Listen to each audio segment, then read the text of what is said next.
Yes, yes. Mr. Raphael Dawkins with the Combat Radio. And we are live. Okay. It's one of them cold December. Is it December? Yeah. What's the date? It's the Monday, the 5th of December, year 2022.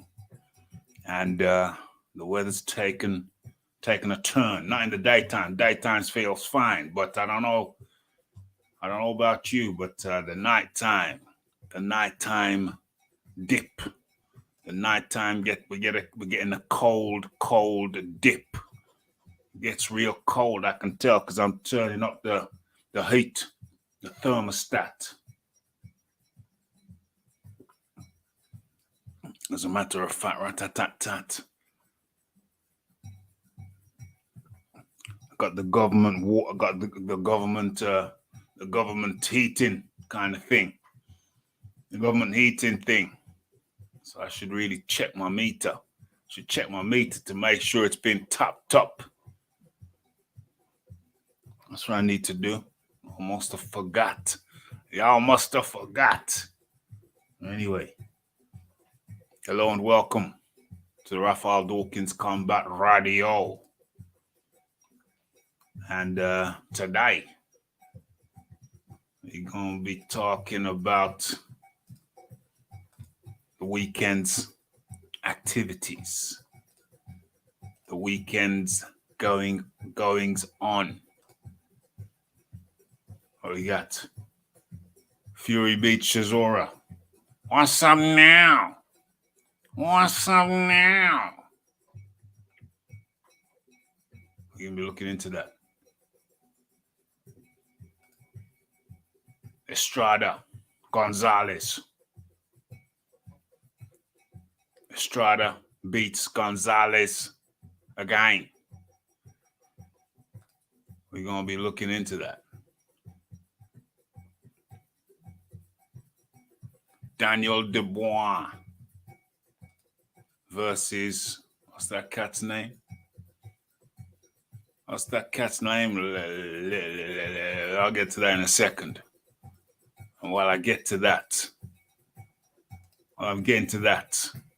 let's get into the sound check. Make sure you can hear me. I don't even know if you can hear me. Can you hear me? Can you hear me coming? If anybody knows where those words come from, the song that those words come from, let me know. Let me see if you know. I doubt it. But let's do the sound check. Ha ha ha ha ha. Yes. This is hold on a second. Let me just get this sound check done. As a matter of fact, rat-tat-tat-tat, let's kill the music and make sure, see what's going on. Let me get this sound. Yes. Okay, I find that's acceptable. That's acceptable. We got the drums in the background, you know what I mean? I don't want to be selfish. I don't want you not to hear them. Let me just turn up just a little bit. You should definitely hear them now. I mean, it's good for me. You know what I mean? But I don't want to be selfish. Why be selfish? Are you ready? Uh-oh. What have I done? Talking about being selfish and I haven't dropped the link. How selfish of me not dropping the link. Boom. There we go. It's in. Are you ready? Yes. We're looking forward to this. I'll be joining the panel. Marveloso. That's the Leon Figures. Very good indeed. Ace. 1982 up in the building. How you doing, my friend? It's good to see you up in the chat. I know you must be busy with the accountancy. Very good. Very good. Very nice. We're saying now, Wizard Slave, 60K, my backside. Interviewer saying nothing. Total disgrace. You know, well, you know, them cats, you know, listen, you know, Frank Warren, narrative Frank says what he says, what he wants you to believe, which isn't necessarily which isn't necessarily factual. You know what I mean? Isn't necessarily factual. Loud and clear. Receiving. Roger. Bizzle up in the building. Good to have you all. Good to have you all up in here. You know, the Rafi was tired. Had an early morning this morning. You know, one of them mornings where, one of them mornings, them Monday mornings where you just want to, the alarm clock goes off and you just want to turn over and just pretend.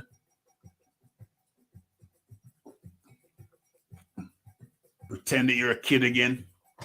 And you can make up an excuse to tell your mom, so you don't have to get out of bed. I mean, but the Rafi never really skived off school. Year after year, the Rafi would get commendations for 100% attendance. So really, I wasn't really one of them cats who would just, shirk off school. I enjoyed school immensely. You know what I mean? Immensely. It was great fun. But this morning, I don't know. It was one of them mornings, one of them winter mornings where you just wanna turn over in bed and pretend that you ain't got no responsibilities. You know them mornings? You wanna pretend that you got no responsibilities. But hey, that don't work. That don't pay the bills. That don't pay the bills. That ain't gonna work. That ain't gonna work in 2022. You know what I mean? So you get up, turn your central heating on, and you gets moving. You gets moving and you gets doing things. Very well indeed. Hope you are good. Marveloso, my dear fellow. Marveloso. And in comes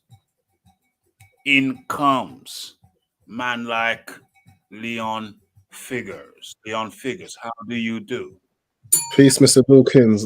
I am very, very good indeed. How are you? How do you do? Well, is it my imagination, or are these nights getting real cold? Yep, since the new month came in, since we stepped into December, yeah, I, for one, have had to be pulling out the thermals. Hey, look at the Rafi wrapped up to the nines. You know what I'm saying?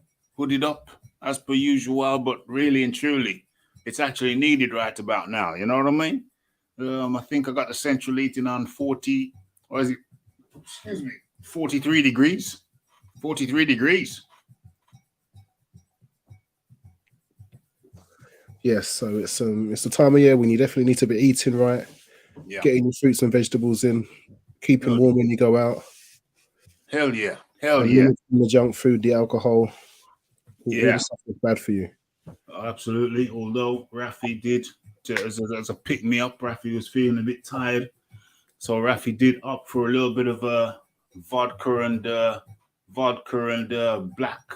What is this? Black currant. Well, if it's for medicinal purposes, that's different. Medicinal purposes, medicinal purposes. Pick me up. Get the what do you call it? Kickstart the machine. Kickstart the machine. Rafi had to kickstart the machine, but you know what I mean? Once you're up and you're moving around and everything's good. Everything is good and copacetic.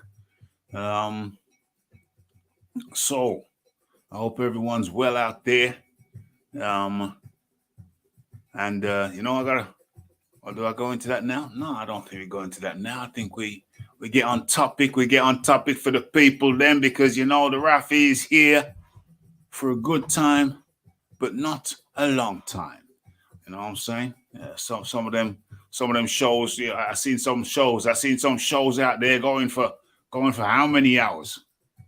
Rafi straight for the hit it and quit it. You know what I mean? Hit it and quit it. Hit it and quit it. Bat it down. Bat it down. Smash and dash. Smash and dash. There must have been an Invisible Man convention at Tottenham. Are we talking about? You're talking about the attendance? Well, you know what? I wasn't there, so it's hard to. It's really hard via TV to see how many people are actually there and how many people are not there. It's very difficult. About that, Mr. Dawkins. Say that again. Talking about that, Mr. Dawkins, your future guest, Spencer Fearon, was talking about that, and he said he was there. He was in the. I think he said he'd done the gloves. Okay. For Chisora. And he said the stadium was packed. Oh, that's how it looked. He said it was, and it's a football stadium, so it's not like an arena where they can put curtains down and close off areas and stuff. But he says, you know, how they got the people there. The people were actually in, and I know people that live around the area that were having real problems getting home because of all the people that was there. So it's yes. On the outskirts, it sounds like the event, the stadium was genuinely full. I don't know if people grabbed up those cheaper tickets. They must have done. Them away, but they must have done. They must have done because the tickets were less than half price towards the end. It looked packed on TV. I must say, it did look packed on TV. And if Spencer, of course, Spencer's due in on a Wednesday. Well, you can ask him and confirm, but that's what he said. Yeah, I will do. For sure. I guess, well, if people live in the area and, you know, tickets are going at less than half price, then, you know, it's a you say, why not? 50 quid for a ticket, 60 quid for a ticket, £120 for a couple of tickets. You know? Well, saying that, Mr. Dawkins, I go to the small hall shows and you pay £50 for a ticket for a small hall show. But that's just in York Hall. Boom. So to pay the same to go to a stadium.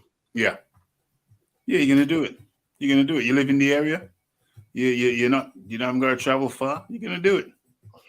But I mean, that's where I think they got their pricing wrong. They should have priced these tickets at that. They've been too greedy. They should have priced these tickets. Same with the pay-per-view. Yeah. Stick it at $14.95.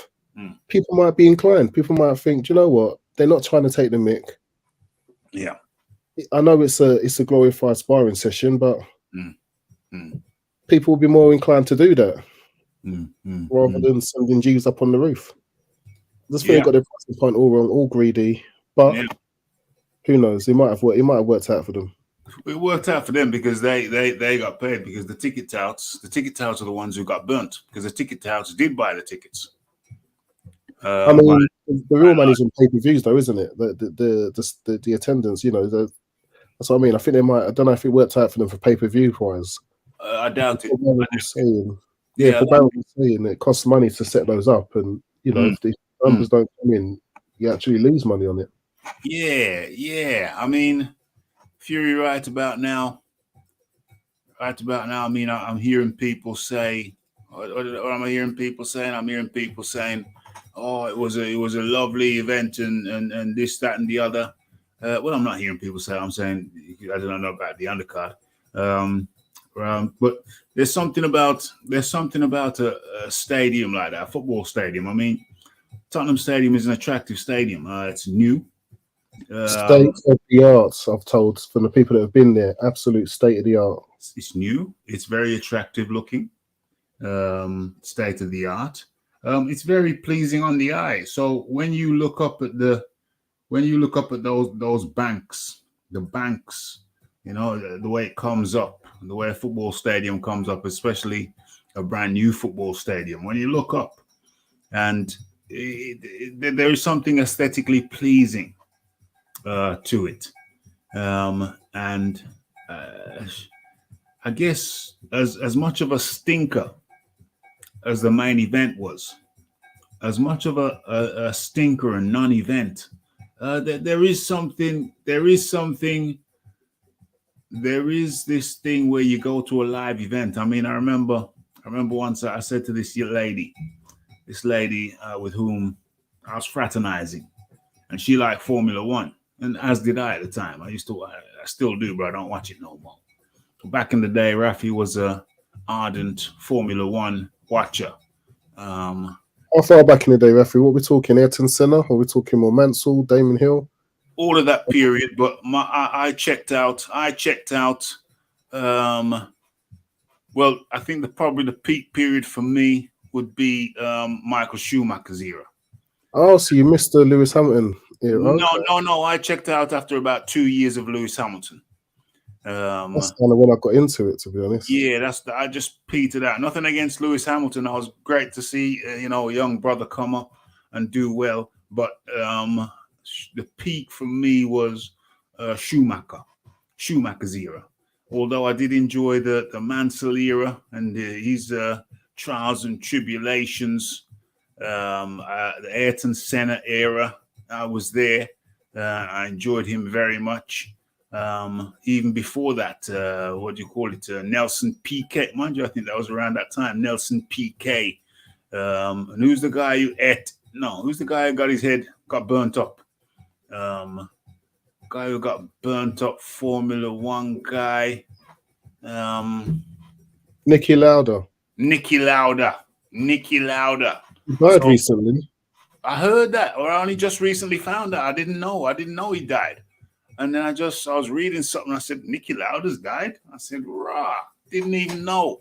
R.I.P. Niki Lauda. That's my childhood. You know what I mean? That's them names there. That's my childhood. But like I said, Schumacher. It was after Schumacher where I just kind of checked out. It's a couple of years of Lewis Hamilton, and I checked out. But Schumacher was the pinnacle for me. That was the peak of my interest around the Schumacher time. I was fraternizing with a young lady at the time. Well, no, this was later on. And what happened? Oh yeah, she said that she went to Silverstone and watched the race, Formula One race. And I said to her, "Well, why bother? You probably see more on TV. I like watching it on TV." She says, "Yeah, but there's something about being there live." And I thought, "Oh, that makes sense. Being there live, smelling the rubber on the tracks, the noise, the sound, and the wing. I went to Silverstone. Yeah. And the great thing about Silverstone is when you get your tickets, you get tickets for all 3 days. So like you get the practice, the quali, and the race. Mm-hmm. But if you go there on practice, you actually get to meet the drivers. Oh. Because not many people go to watch the practice. Mm-hmm. They're actually really, the drivers are really accessible. Mm-hmm. So, especially in Silverstone, they make a big event of it. They got like fan zones and stuff. So I can see why you would benefit. And yeah, you do. We was in I think it was in Cops Corner. Yeah. And it was a season when Hamilton just dominated. So it was just a great time to be there, being at a British stadium with a British driver just dominating. And it was the start of Max Verstappen, and it was just watching his skill, how he was doing things. And you do get to see more, like the safety car driving rounds. Yeah. It looks so slow on the TV, but he's absolutely levering it. He's actually booking it. And at one stage, he almost lost it as he took the corner. So we were saying like how hard he's pushing, but he looks so slow compared to the cars. Yeah. For real. And they've got so many screens around. You do get to see all the race, and it's the atmosphere as well, the cheering, and yeah, it is great fun. I never stayed for the podium because I was like, let's go. I don't want to be sitting in this traffic. As he won. Let's get out of here. I can hear that. So yeah, I can understand why people would get a buzz out of being in a state-of-the-art new stadium. I can understand that, but let's talk about the fight itself.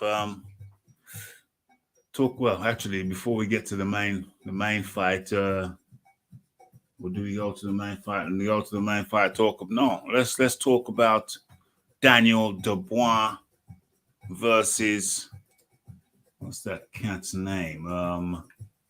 Where is it? Where's it written? Where is it written? Hold on. Let me have a look. Let me have a look. Let's have a look at that. No, that's not it. That's not it. Let's have a look over there. Lorena. Dubois versus Lorena, the South African. Did I read somewhere that he got shot by Oscar Petrius? The geezer who killed that beautiful lady, the Olympic sprinter with no legs. So Oscar's another one with previous with his shotgun. He likes to have shots all over the place. Man's busting shots all over the shop. Lorena. Write that down because I keep on forgetting the cat's name. Lorena. Okay. Hold on, where is this? Lorena. Let me make sure that I got this right. Lorena got shot by Oscar.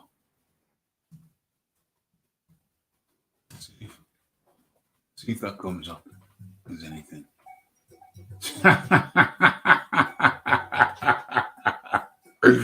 Let's share that with the people, them. Let's share that with the people, them. What's going on? What do I do? Share screen. Boom. Boom. Boom. O. M. Is it true? Yes. No man just goes around shooting people. Does it like it's a daily occurrence? Like it does it every day. Well, I saw a documentary about. Did he step on his trainers? It's like what is he? Some athletic roadman? No, I saw a documentary about Petraeus, and he was known for busting shots. He bust shots in a restaurant one time, and then he bust shots. He was busting shots, man. He was busting shots and using his status as an Olympic athlete or whatever, amputee, whatever, to get away with it. He even got into some argument with this could be the restaurant. This could be the restaurant episode that I heard about. But let's have a look. Let's have a look. Take your best shot. I was shot by amputee murderer Oscar Petraeus in a restaurant. Rockstone. Could you imagine most ever shooting someone in a restaurant and still been able to run? I would imagine the story I heard is that he was messing around with his gun under the table and he shot somebody. I imagine that this cat here, whatever his name is, was one of the party, because that's the story I heard years ago, but they never actually named who was involved. But this cat here clearly was one of the party, Kevin Lorena. I imagine he was one of the party, one of Oscar's group, one of his brethren sitting around the table. Oscar messing about with his gun, shot him in the leg. Let's have a listen. Let's have a look. Let's have a look. I was shot by amputee murderer Oscar Petraeus in a restaurant, says boxer on Fury versus Chisora undercard. Okay. Dubois' opponent was once shot by amputee murderer Oscar Petraeus in a restaurant. Let's have a look. Former track star. Lorena was shot by Petraeus after the former track star let off a shot. Petraeus shot dead his girlfriend Steenkamp at his home. Wicked man. I watched that trial, She was a beautiful lady as well. How could he do that? The South African, hold on, can you even see this? Well, that's what you do, isn't it? You hear a noise in your house. It doesn't matter whether you're there with your missus. You pull out your gun and shoot through the bathroom. Yeah, without checking about the whereabouts of. That's where thieves go, don't they? They use the bathroom to take a dump. Yeah, they were hiding in your bathroom. They locked themselves in your bathroom upstairs rather than get out the way they came in downstairs. You know what I mean? What's he saying? What's he saying? The South African lost last 14 September when he beat Marius Wack. September? Marius Wack for the IBO Intercontinental Heavyweight Belt. Okay, yeah, as I thought, former friend. So Lorena is a former friend of six-time Olympic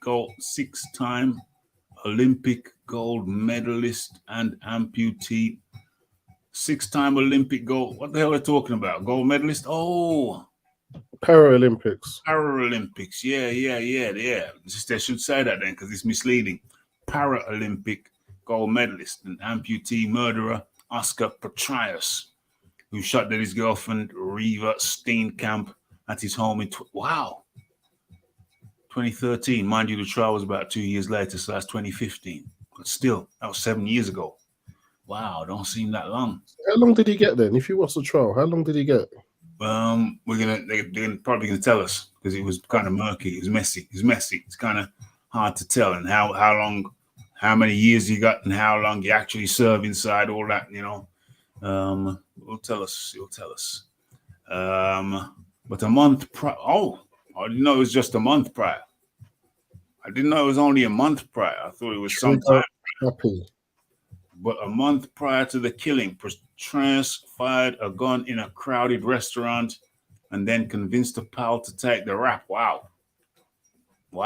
Manipulative mofo. Pistorius and two other friends, including Lorena, were in the swanky Melrose Arch area of Johannesburg, January 2013.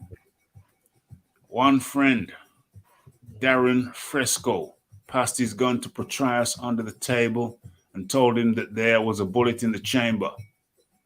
A shot followed, but the bullet blasted a hole in the marble floor and left Lorena's toe bleeding. Okay, from the marble.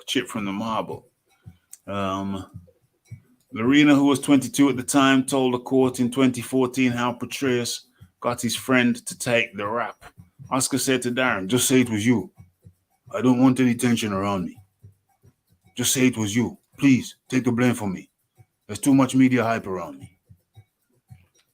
And Darren took the blame for him.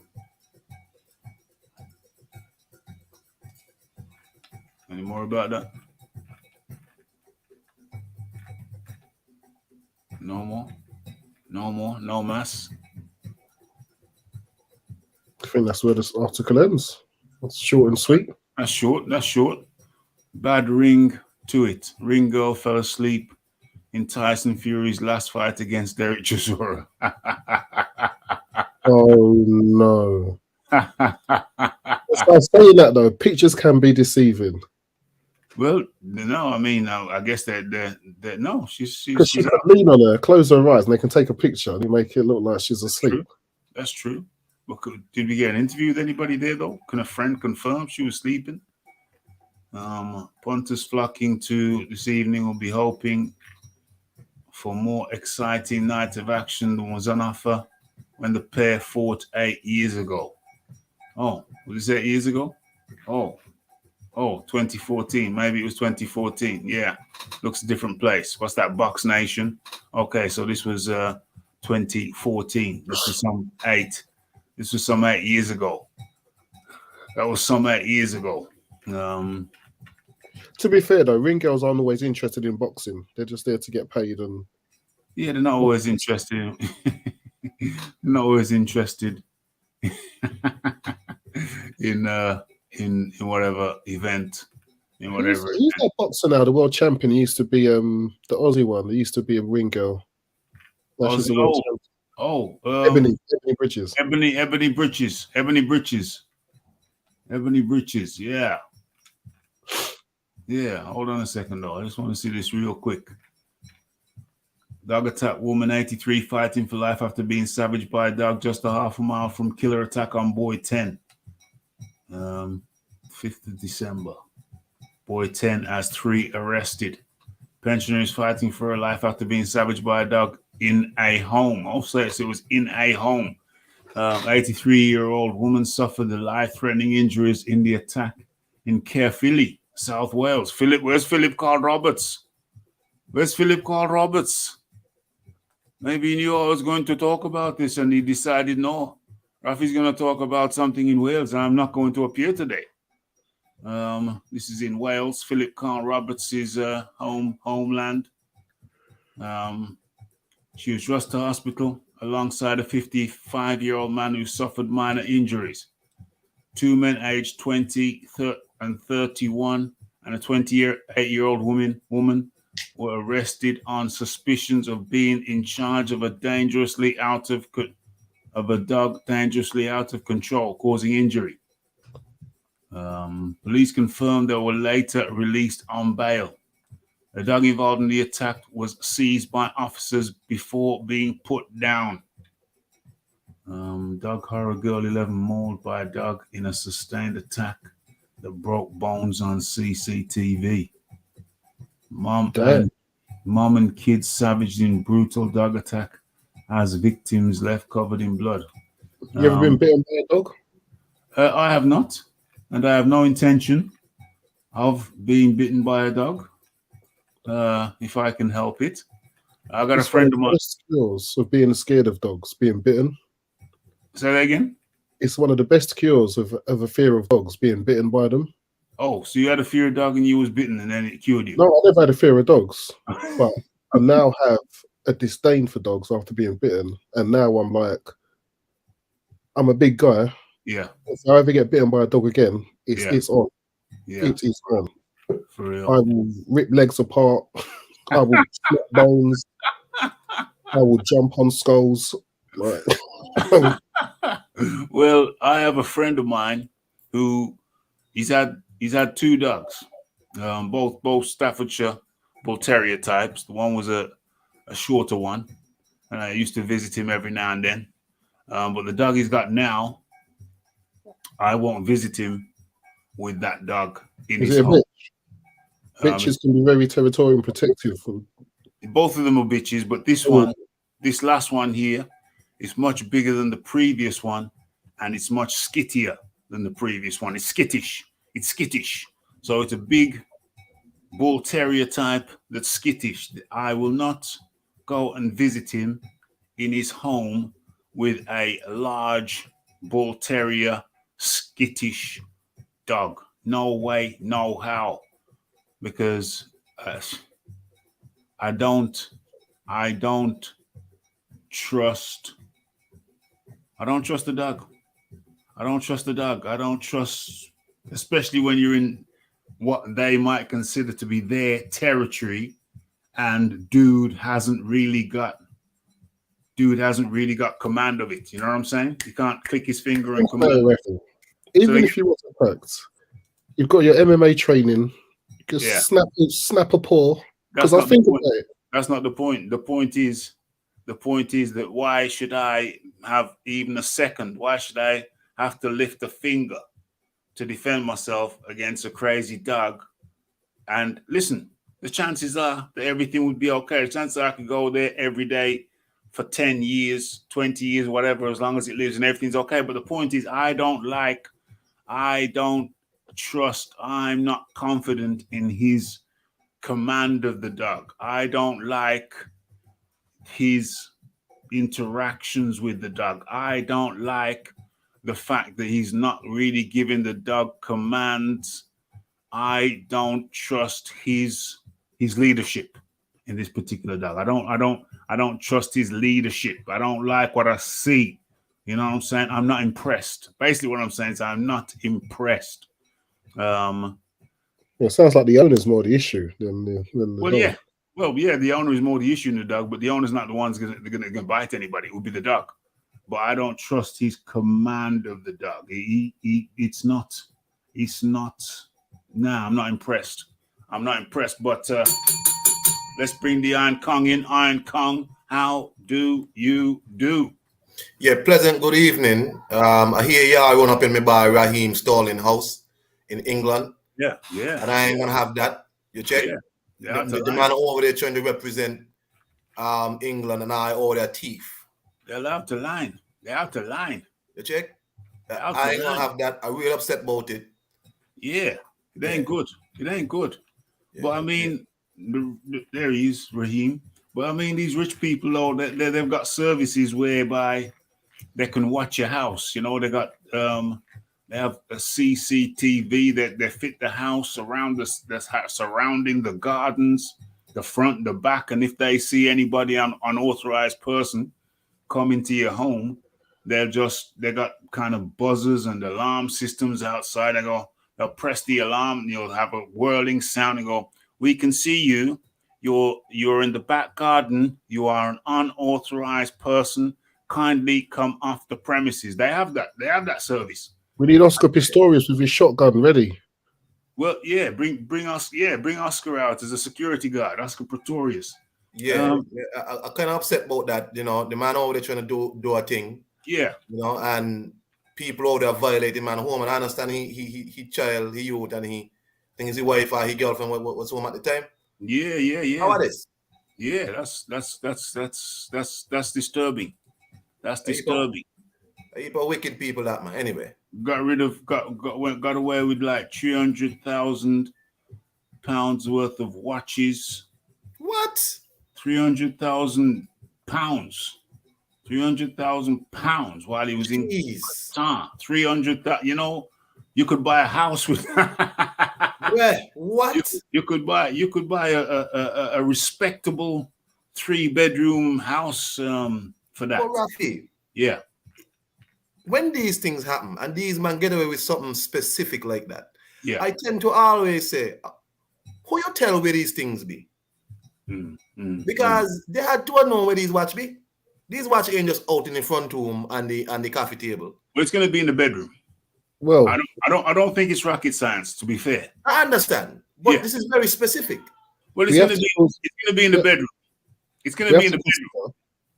We have to consider the fact of many people actually are not fans of insurance companies.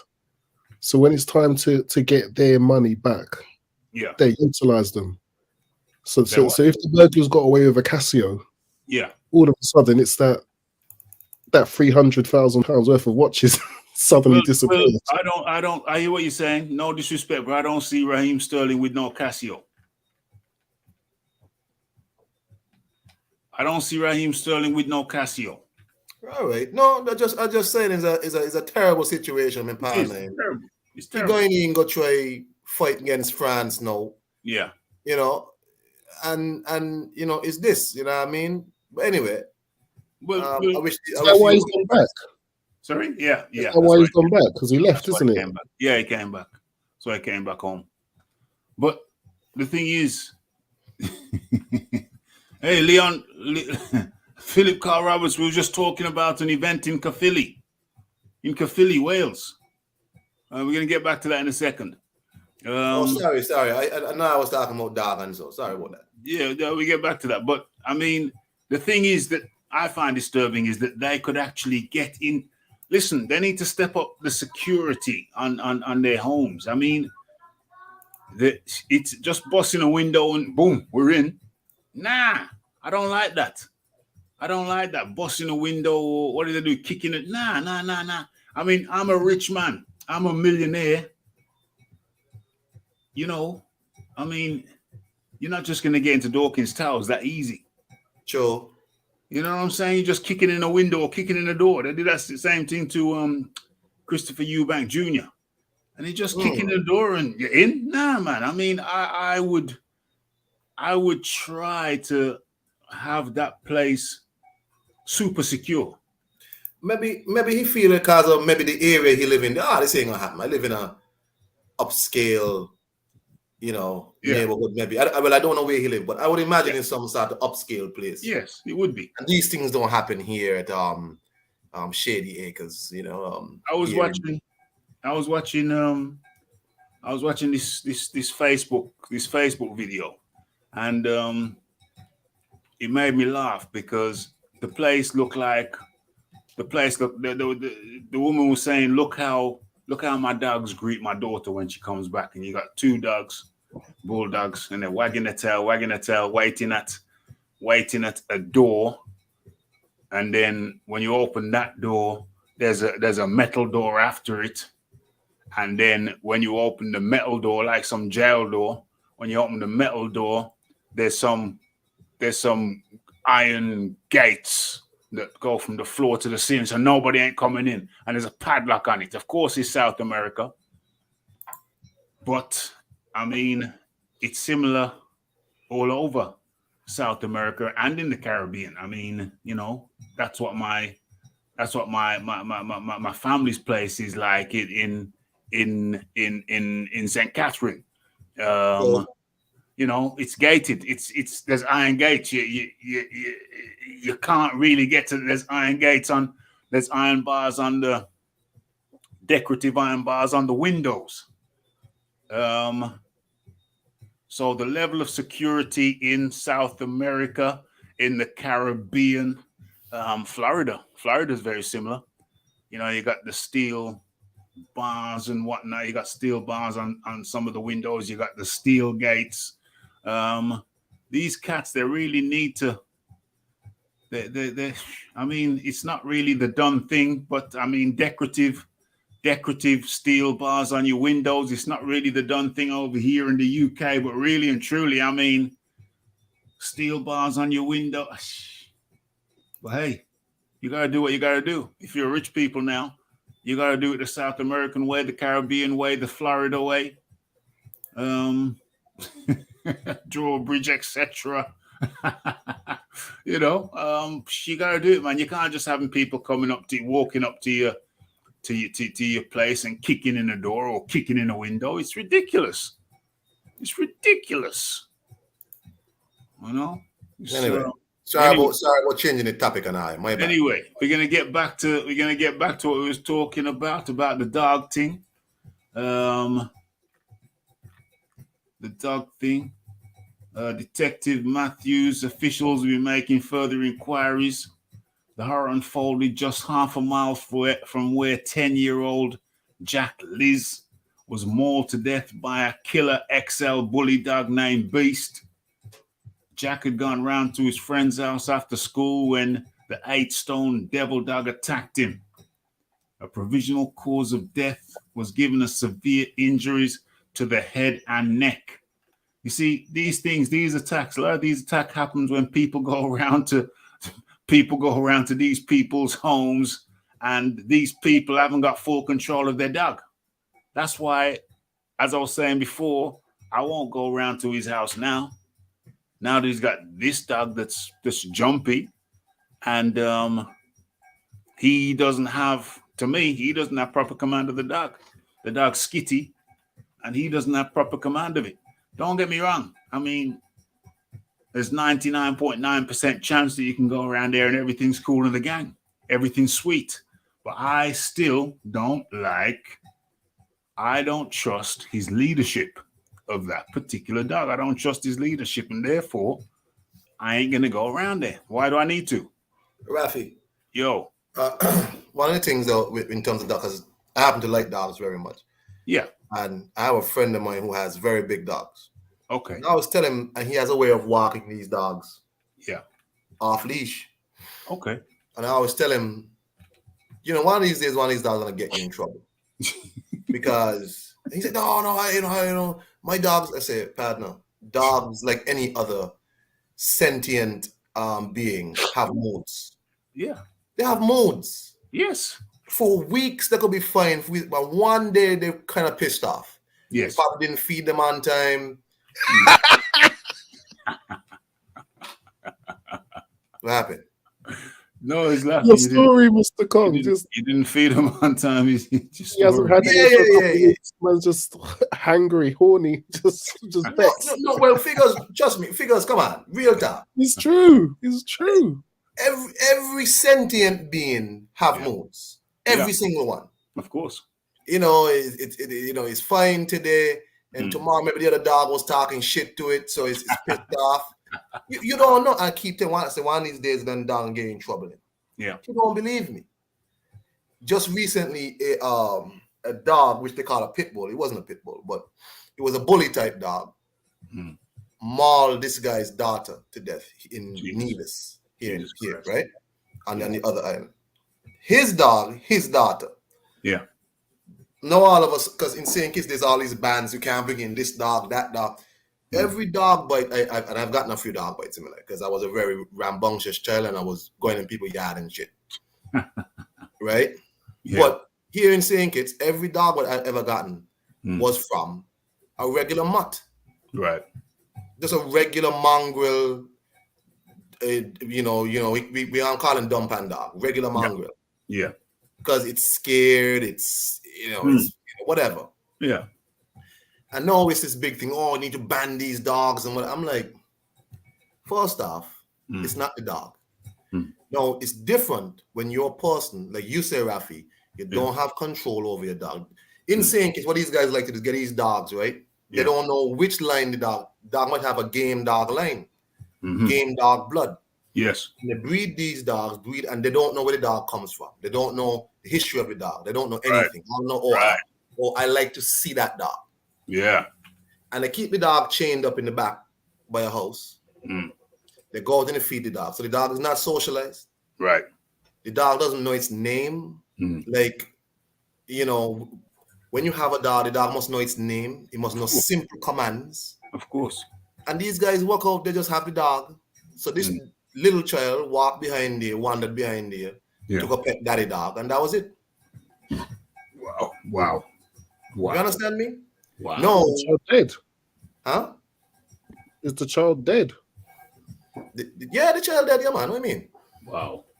No, what I'm trying to tell people is that you want to have knee-jerk reactions to the dog. It's not the dog. The dog hasn't been socialized.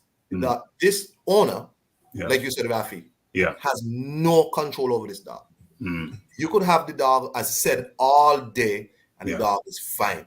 Months the dog is fine. Until that one day. Yeah.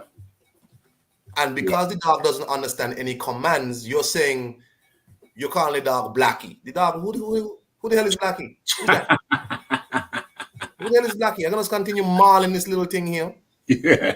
Dog, my name Blackie. Yeah. Blackie, stop. What's that? Yeah. What does stop mean? Just understand. Yeah. So you have these people with their XL bully. That's a big dog. Yeah. You can't have a big dog like that dying a pocket teapot Yorkie or whatever. That's a big dog. Them dogs weigh more than people sometimes. Yeah. My friend's dog is a big dog. You understand? Yeah. When you have them dog, you have to be a very specific, on-point owner. Yes. You can't just have the dog because, it look nice. I want to be a hip-hop star. I got this big dog, see me on TikTok with my big dog. But you can't control the dog. It's worse now.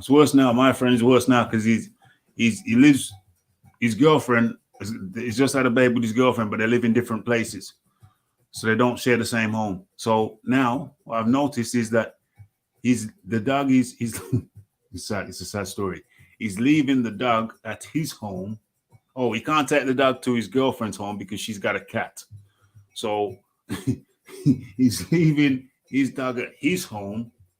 They've got a new child. They've got a child together now, which they didn't before. So now the dog is getting less stimulation than it ever did before. And it wasn't getting enough stimulation before. It wasn't being walked enough before. So the dog's being left alone now more than before because he's got a child. And so this dog is just getting minimal stimulation now. And it's a big bully type dog. Less stimulation. It was skittish in the first place. And to be honest with you, I feel sorry for the dog. Dogs do need a lot of attention. Especially those big, strong, potentially dangerous ones. Yeah, man, the dog needs something to do. It does. 3 times a day. It's mean to have a dog and leave it chained up all the time. That's why I'm telling you figures. And that's how in this country, people here just got dog and the dog is chained up in the back of the yard. And I'm like, why you have a dog then? The dog can't protect your house. It's obviously not a pet because you don't walk the dog. So why you have this dog in the backyard? I don't understand. Just chained up, right? And they know the dog, as you said, the dog has no stimulation. No stimulation. Nothing. The dog is just and it's going crazy. You see what Philip Carl Roberts said? Yeah. His friend's dog hated his dog. So when he would smell the dog on him. For real. Dogs have beef. Of course. That's what I said. Dogs have moods. Like any other sentient being, they have moods. Of course. So you got two dogs in here. The dog's got beef. It's angry. You, Rafi, walk, come over. La la la la. What's up? Yeah. The dog them pissed off at each other and say, you know what? You know, I can't bite you because you too fat, but I could bite this guy. Yeah, for real. You know what I'm saying? For real. That's how it goes. And that's whoever owns that dog should be jailed. Yeah. And I feel sorry for the dog because the dog it's not his fault. It's poorly trained. It hasn't had enough stimulation. It doesn't get enough stimulation. My friend is well-meaning, but I look at the interaction with them, and it's just there's a disconnect. Like I notice sometimes I've been out. You know, we've been walking, and I bumped into him walking because he lives in the area with the dog, and I notice he doesn't have the sit command. He doesn't tell the dog to sit. I don't have a dog now, but I have in the past. And when you want them to be in a passive mood, sometimes you can tell them just to sit down. I'm talking, sit down and wait. I've never seen him tell the dog to sit. What you're doing when you say sit is sit and be passive. When I'm finished talking, then we can carry on. So I just noticed the interaction. I noticed the lack of cue words to say, yeah, okay, be cool, be calm, chill, sit down and relax. You know what I mean? And then now the less stimulation than before, and you got a big dog like that. It needs, and it's a physical dog, it needs exercise. It needs a lot of exercise. No, the thing is, some dogs might need more than some dogs might need less than some. You have to know your animal. Yes. Some dogs are much more chill. Yep. Some want you to be, walking them. And plus dogs need to understand their hierarchy in the pack. Yeah. Because this dog might think, well, I'm bigger than this guy. He not training me. I'm the boss. Yeah. I'll train him. Yeah. Yeah. It's just really interesting. I think so. I think that his dog, I don't know, because dogs can pick up on your internal feelings. Sometimes your own dog can pick up on your internal feelings. And I think that his dog picked up on his insecurities, even though he's a weightlifter, lifts weights and he's kind of big. But I think his dog picked up on his insecurities. And I think his dog feels as if he or she needs to protect him because she picks up on his internal insecurities. You know what I mean? And, And, so his dog feels like she is his protector. Whereas if he had less insecurities, I think the dog would be more chilled. You know what I mean? I know Rafi's getting deep in it. I know Rafi's getting a bit deep in it. But anyway. Well, that makes sense. Yeah, man. Hold on, Rafi. This is the dog your friend has? This dog here? No, this isn't the dog on the screen. No, but I'm saying that the reason why I won't go and visit my friend with this dog, I visited him before with a previous dog. The reason I won't go and visit him with this dog is because there's an instability. I don't feel he's in charge of this dog. Oh, just checking because I was just telling you, you might gotta carry some luncheon meat for your friend because your friend got in jail. Sorry. Nah, I don't feel he's in charge of this dog. It's skitty. It's a skitty situation. And to be honest, when I found out that they had a kid on the way, I was nervous. But it seems to me, I don't know, man. There's a dynamic because they both live locally. And I just see the dynamic. Before I used to see him out with the dog much more, and they beat all three of them, 1, 2, 3 with the pram, and now I don't see that. So I don't know what's going on, but it's dodgy. It's dodgy. It's dodgy. But that's the reason I want. That's the reason I won't go around it. Last year, I had gotten a puppy. You told me. Half bulldog, half Rottweiler, if I'm not mistaken. Big dog. Well, it was a puppy, but it was going to be a big dog. Yeah. No, I had to end up taking the dog back because the dog, I had to use a shampoo on the dog, and the shampoo was messing with my son's skin. So I had to take. I couldn't have the dog anymore. Anyway, so that dog, is very big. Right. It's still young, but it's very big. Yeah. And I showed my wife the dog. She's like, "Oh, no, she's the same dog. The same dog. You still have contact with that dog?" Yeah. The dog still knows me. Yeah. But anyway. Because it's your friend's dog. And you still see your friend? No, well, he's in Navy, so every now and again he sends pictures, but I've been over there. I've seen the dog, and the dog knows me and the dog knows me like it still thinks it's mine. Right. So anyway, I took a picture one day and I showed him, I said, "Look, here's the dog now." Now this dog, right, my wife is she's a short lady. Yeah. This dog is still young, and when he stands up, it's almost as big as her. Wow. I'm trying to tell her, like, you see this dog? You see how mine, when the puppy was here, she would never feed it. She would never bathe it, nothing. I said, that's not good. You wanted this dog for style. I was the only one that had contact with this dog, all the kids. Yeah. You wanted to walk this dog when he got big. This dog would not have respected you. No way. You couldn't have this dog. No way. And it's a good thing I gave away this dog. Very good thing. You're small. This dog would have been a very big dog at maturity. Yeah. You want to walk the dog. Yeah. The dog doesn't respect you because you don't spend any time as a puppy with the dog. You don't. You know what I mean? Yeah. It'd be a bad idea. The dog doesn't respect you. No. That would have been a bad idea. Yeah. That would have been a bad idea. Good thing. It's a very good thing. It's a very damn good thing. You're lucky. Because there used to be a program, It's Me or the Dog.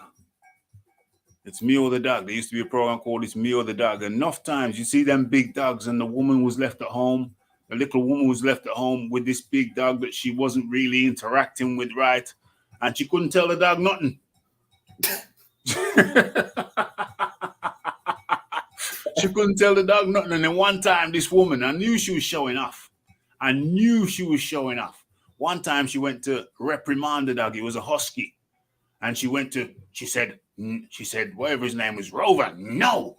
And she shouted at him, she pointed in his face. The dog just jumped up, put its mouth around her face like that, just to say, bitch. It didn't bite her, but it just jumped up and put its mouth around her face as if to say, bitch, chill. I'm the boss here. You relax. Yes. Yeah, it didn't bite her. Just put the teeth around her face. So how did the owner teach the dog not to do that? That dog needed some discipline at the stage to let it know, like, there's a pecking order. You can't just front because the TV cameras are there, which is what she was doing. Because she don't do that on a day-to-day basis. She don't shout at it like that and wag the finger in front of its face. That was just she was doing it for show. She was doing it for show, and because there was people around, she thought, "Yeah, I'm gonna do this." But she was just scared of the dog, the big husky, and she shouted and pointed the finger. He just jumped up in her face, put the mouth around her face, bitch, chill, and then she started crying. She never interacted with the dog as she should have done. It was just a big status symbol. Just a big status symbol. And she wasn't interacting, just like Kong just said, she wasn't interacting with the dog as she should do. You know what I'm saying? What she wanted was basically the dog to get big so she could walk the dog in public. Yeah. This big dog on a leash. Yeah. And I always tell her, you need to come clean up after the dog, feed the dog. Yeah. Be around the dog as a puppy. Yes. So the dog gets used to you hearing you say commands, because I was teaching the dog how to sit. Yeah. And how to, not have food aggression, all those things when it's a puppy. Yes. But the dog only basically used to be around me. The kids too, because the kids would come out and play with the puppy. So he used to literally wait for them to come. Every day we'll wait for him to come. Yeah. But you know. But it's just like, I'm like, look, you see this size of this dog here? You see this dog? And the dog is not mature. It's a puppy still. Damn. This is a little dog. And the dog is like, I'm like, yo, look, maybe it's a good thing I gave away this damn dog because yeah, I think so. The dog would embarrass you and cause us some money. So I remember I had a friend, Seth. He had a Rottweiler. Yeah. The Rottweiler was, this was another big, like purebred, really, really good lineage. Yes. But actually shot the dog out one time. Yeah. It killed the dog. Anyway, shot the dog. Somebody shot the dog. Oh my God. The dog used to have a way of jumping the fence. Yeah. And just run around the neighborhood. He wouldn't attack anybody, but somebody gets shot the dog, killed the dog. Anyway, when he had this dog, right, he used to be with this girl over my way. He lives there like in the city area. Yeah. And he tell me one time she wants to show off for her friends. Oh God. So he brings the dog with him in the car as normal. Yeah. The dog gets out and the dog is just sitting, chilling. Dog was a very chill dog. Off leash. Yeah. Dog was very chill. Yeah. Anyway, she wants to show her friends that she could walk this dog. So he says, he puts the leash on the dog. Yeah. And says, here. Yeah. So she starts to walk, the dog starts walking. Yeah. When the dog, her friends are there watching and everything. When the dog realizes she's walking away from my friend, the dog wants to go back. Yes. She's trying to get the dog to go up to her friends. The dog just decides, you know what? The dog tugs and drags her in the dirt. This is a big dog, right? Yeah. She and in her brain, it's not let go of the leash. Right. And this dog is dragging this woman. She doesn't realize all she has to do is let loose. Just let go of the damn thing. She's getting dragged by a dog, and she's crying, and she's telling her, "Let go of the leash. Let it go." The dog doesn't want to go with you. Just leave the dog alone. Yo. Oh my gosh. Oh my. Big dog. But again, this guy here with this big XL bull, he should be jailed, bro. Should be jailed. I mean, my aunt had a dog. As a Rottweiler, but I think it was mixed with something else. The head was like big like a melon. The head was big like, I wouldn't go out in the garden with that dog out there. She called it Killer. She would leave the kitchen door open. That was my friend's dog name, Killer. Yeah. She'd leave the kitchen door open, and for the kitchen door leading into the back garden, and Killer would stay outside. But Killer knew his intimidation factor. He was aware of how intimidating he was. So one time I put some dishes in the kitchen. I dropped, some in the sink, and then Killer was standing by the door. I looked around at Killer, and then Killer did this, Roadrunner when they're on the lino, and he just made some fast movement with the feet, like he was gonna get me. I just took 2 steps out to the kitchen. You know what I'm saying? Killer realized his intimidation factor. It was funny. Killer was funny. Huge head, massive head. Rottweiler crossed with whatever, I don't know, but it was just a huge dog.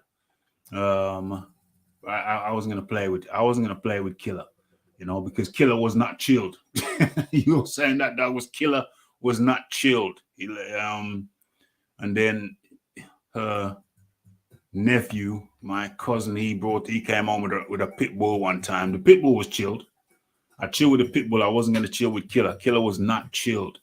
Mr. Dawkins, what's the latest on the Dubois fight in relation to the 3 knockdown rule? Okay, so the WBA have a 3 knockdown rule, but it doesn't apply under the British Boxing Board of Control rules. That don't tally. So the British Boxing Board of Control rules supersedes the WBA rules. So that means that Dubois went down 3 times in the first round. Now, according to the WBA rules, that means that he should have lost. But the British Boxing Board of Control rules supersedes that. And that is not their rule. So the British Boxing Board of Control rules supersedes the WBA rules. That's the answer to that one. Mr. Dawkins, Raphael Dawkins on about radio, about 4 walks a day, but he was always with me. He was always with me in the house. If he needed something, he would come up to me. Yep, that's cool in the gang. Good communication. Yeah, absolutely. I got my dog for Christmas when I was 13. He used to sleep in my parents' bedroom, but when my nieces slept over, he would guard them. He passed now about 10 years ago. Wow, the threat is bad enough. Dogs make great pets if you treat them right. Yeah, you got to be with them. You got to put work into them. It's like a child. You don't just have a child. You got to teach them that. You got to teach them everything. You got to teach them everything, you know, A, B, C, D, A, B, C, the 1 + 1 = what? Yeah, you got to teach them everything. The child, likewise a dog. You really do. And I think if you have a powerful breed and you don't invest, if you don't teach it, spend time teaching it, you got a problem. WBO rule is not recognized by the British Boxing Board of Control. That ended the round early. The bell that ended the round early was a dodgy. Is the savage dog the same killer as Killer attack? No. Killer didn't. My aunt's Killer didn't attack no dog. Did bite somebody on the hand one time though. You should have called the dog melon head. Massive. Are you insinuating that Frankie is a dodgy doggy? I'm back. Yep. Back in the place. I just want to finish this story with this dog here. In Philip Carl Roberts' neck of the woods, Wales, Caerphilly, 83-year-old woman. You see, this a lot of these attacks happen in the home. So you go to that person's home with a dodgy dog, and you know what I'm saying? That's why I ain't going to no home with no dodgy dog. I mean, when I was a youngster, I remember a friend of mine. He knew this guy who had a house full, loads of them, house full of pit bulls. But they were very well trained. The guy invested time in them, and you could see that. And you went over there, you felt cool and comfortable. They were very friendly. He just invested time in them. He taught them like you'd teach a child. And that, as a powerful breed, that's what you have to do with powerful breeds. You have to teach them like you teach a child. You have to teach them every day.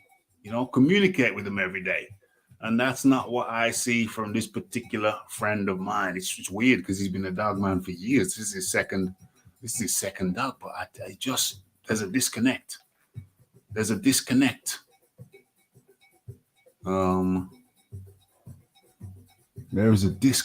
with some of these people who have these large breeds of status symbols and don't understand that you got to invest time in them. I just want to figure out what happened. What's the last paragraph?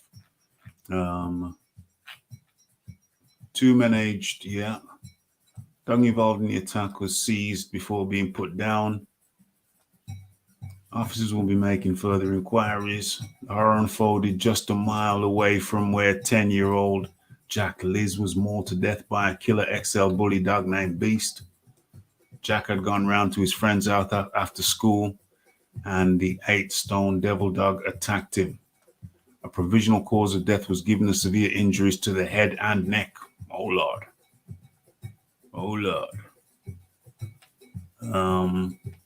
Yeah, man. You have these dogs. You got to invest your time in them. Owners, Brandon Hayden, 19, and Amy Salter, 29, were jailed for a total of 7.5 years. So what's that? 3.75 years each apiece. Jack Liz was mauled to death. 3.75 years. In conclusion, attack mom and kid savage in brutal dog attack as victims left covered in blood. Yeah, you have these big dogs, these powerful dogs. You have to invest time in them. Mom and two kids savage in brutal dog attack as terrified witnesses help victims covered in blood and bite marks. You see what Timothy Thomas just said about St. Lucia, and they always chain up most of the day? What I just said about St. Kitts? What happened? What happened? He said many dogs in St. Lucia are turning to death by being tied up most of the day. That's what happened here in St. Kitts. I told you earlier, people just chain up a dog in the backyard, and that's it. Yeah, you can't do that. You can't do that. You can't do that. And that could be any dog, a mongrel, any dog. The dog would turn into a really bad dog. Yeah, I've got a relative in Jamaica who I was visiting, and there was a dog tied up under a tree, and he said, "Don't go near him." What's the point? He's always tied up under the tree. That's cruelty. That's what's cruel. The point? It's just mad. It's mad. So that means that if somebody intrudes on the property, the only way a dog's going to get them is if they go under the tree.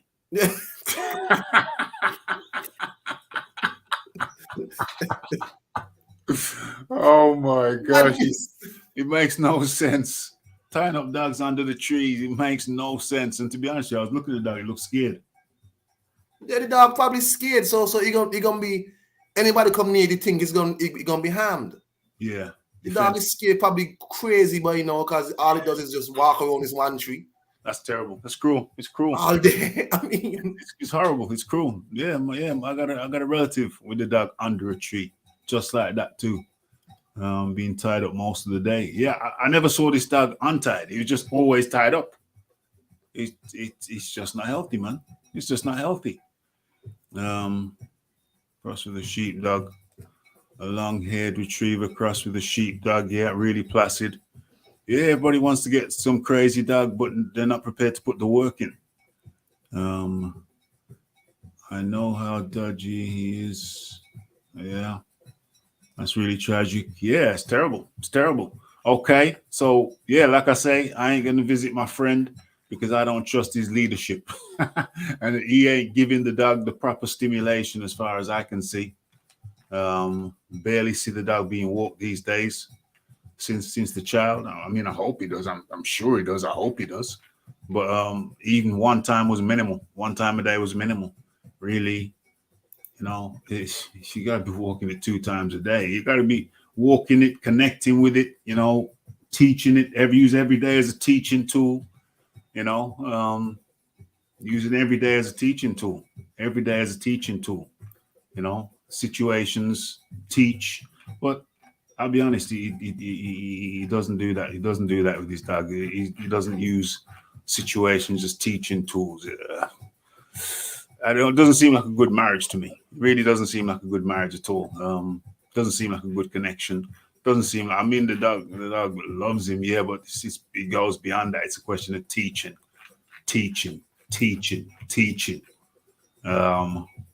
And it's missing. The tutelage is missing.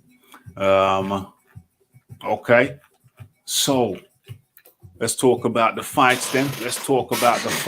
Let's bring this down. Hold on a sec. Let's go. Back home, I was walking past a dog I knew was there, but didn't know how long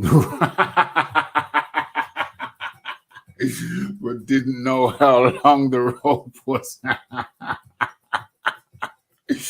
Oh my gosh. Yeah. Boy. Yeah, man. You gotta teach them, gotta invest in them, gotta invest time in them. Okay. So let's talk about these fights. Okay, so the Daniel Dubois thing.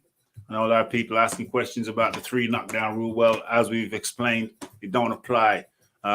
British Boxing Board of Control Rooms supersede the WBA 3 knockdown rule. There was an issue. I believe, with was there a short round? Or some people saying there was a short round, some people saying there was a long round. They're saying the first round was short and the third round was long. Well, I haven't had a stopwatch. I haven't had I haven't had a stopwatch on it. So I don't know. I don't know. I don't know if it's official either. I don't know if there was an officially a short round or if there was officially a long round. So as a matter of fact, rat-tat-tat-tat, let's see. Does anybody know Leon Figures, Kong? Does anybody know of any short round? Was there a short round or a long round? Have you heard about the controversy? No. Well, I heard about it.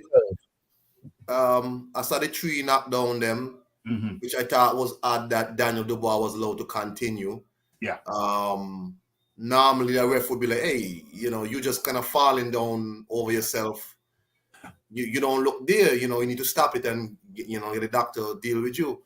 Because I think the first knockdown was legit. Yeah. And after he just kept stumbling down, like, yeah, he's taking a knee. Right. He just kept. So to me, that fight should have been stopped. But I'll wait for you and Figures to tell me what your rules are in England. But to me, anywhere else, that fight is stopped. Yeah. You can't get a punch and just be falling down, stumbling over yourself, just like that. I mean, you can't do that. Leon Figures, your response, please. Leon Figures eating that takeaway food. If you ordered Deliveroo? Well, I'm quite upset because there was a buy one get one free offer, and I ordered a burger, and then when after so I went, you should have got 2. Oh no, they're sending the 2, but they've charged 2. What? Yeah, how that work? Charged for 2. Explain how that work. Because you only ordered 1. You only ordered 1. Yes. Okay. But when you order 1, it automatically goes to 2, and you get the 1 free, and it shows that you got the discount. Right. But there's error on the system. I'm sure I'll get my money back. I was just looking into it, and yes, I'll probably have to wait till tomorrow because there's a clear error. Because when I went back onto to make sure I selected, because only certain burgers have buy one get one free, and I looked on it, and it's like, no, it still clearly says it that it's buy one get one free. Because I remember when I pressed the button to place the order, it had the discount. It's just when I got a notification to say that the money's gone, I was like, hang on, why is it taking £19 out? It should have been off. What's going on? I don't trust them. I don't trust them things. That's why I really do takeout. Really. I wanted to take out the other day. Yeah. And I was there's this place not far from where I live, delivery, and they do a lovely chicken kebab. It's just, it's just lovely chicken. It's seasoned to perfection. Yeah. The chicken is seasoned to perfection. If you're feeling naughty, you want to have some chips with that, and some salad. Beautiful meal, very filling. So that's what I wanted. But then you have to have the minimum price. And then I was trying to figure out what I could have. I had this on. In the end, I just said, no, it's okay. It's okay. I'll just settle. No, thank you. It's okay. And end the conversation. Because you got to have this £11 minimum. And I just can't be asked, man. I just wanted the chicken kebab. That's all. I just searched around in the fridge. I just found something that was suitable, and that was that. I rarely have takeaway because it's just too much of a rigmarole for me, man. I just my solution is a well-stocked fridge. A well-stocked fridge. What did I have today? Just now, before pre-show. Beautiful pizza. Morrison's. Beautiful pizza. I can't even remember what it was. Chicken or something. And then I had some tongue. In the fridge. Yeah. Just put some tongue on. Well, I always add stuff to my pizza. So chopped. When you said tongue. Tongue. Yeah, tongue. Yeah. Slithers, not the whole tongue. Just slithered. What kind of tongue are we talking about? Cow tongue. Slithered. Finely slithered. It's like a wafer thin. So it's cooked and cured, and then it's in a packaging, and then you just slither. It's like ham, very thinly sliced. Okay. As a matter of fact, say that again. No, okay. Yeah. Very finely slithered. chopped half a pepper, half a bell pepper on the pizza. And then the cow tongue, thinly thinly wafered. Put them strips on there, and that was my loaded pizza. You see what I'm saying? So my solution is, and then I got some goat cheese. When I have the second half of that, I'll do the same arrangement: half a bell pepper, some more tongue, and then the goat cheese, which I didn't put on the last one. I couldn't be asked. I will put some goat cheese on the next one, the next half. You know what I'm saying? But I always keep my solution is to keep personally for me, keep a well-stocked fridge, varied things in there. If I remembered, I would have added a bit of coleslaw on there too, but I forgot. You know what I'm saying? So yeah, I tried that. That's why it's too much rigmarole. It's too much rigmarole with them delivery people. I just tried to keep a well-stocked fridge, well-stocked freezer, very well stocked. What's going on here? Oh yeah. So as you were saying, Leon Figures, the Daniel Dubois, the going down, the three kneeling down. Yeah, it was the second two weren't by punches. He was just taking some time. Yeah, just taking a knee, gathering his, he's trying to get his senses back. He was clearly affected by the shot. Yeah, and sometimes taking a knee is a smart thing to do.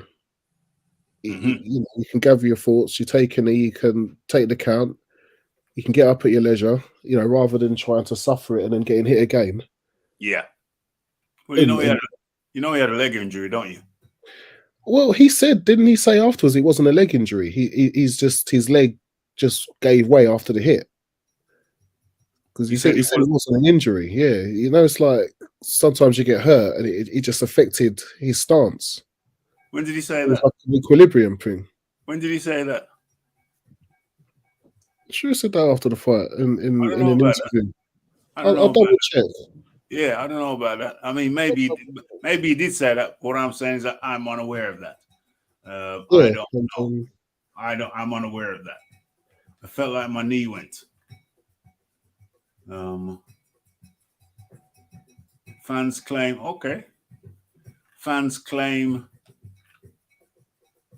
Daniel Dubois fight is fixed as first round ends 12 seconds. Oh, okay.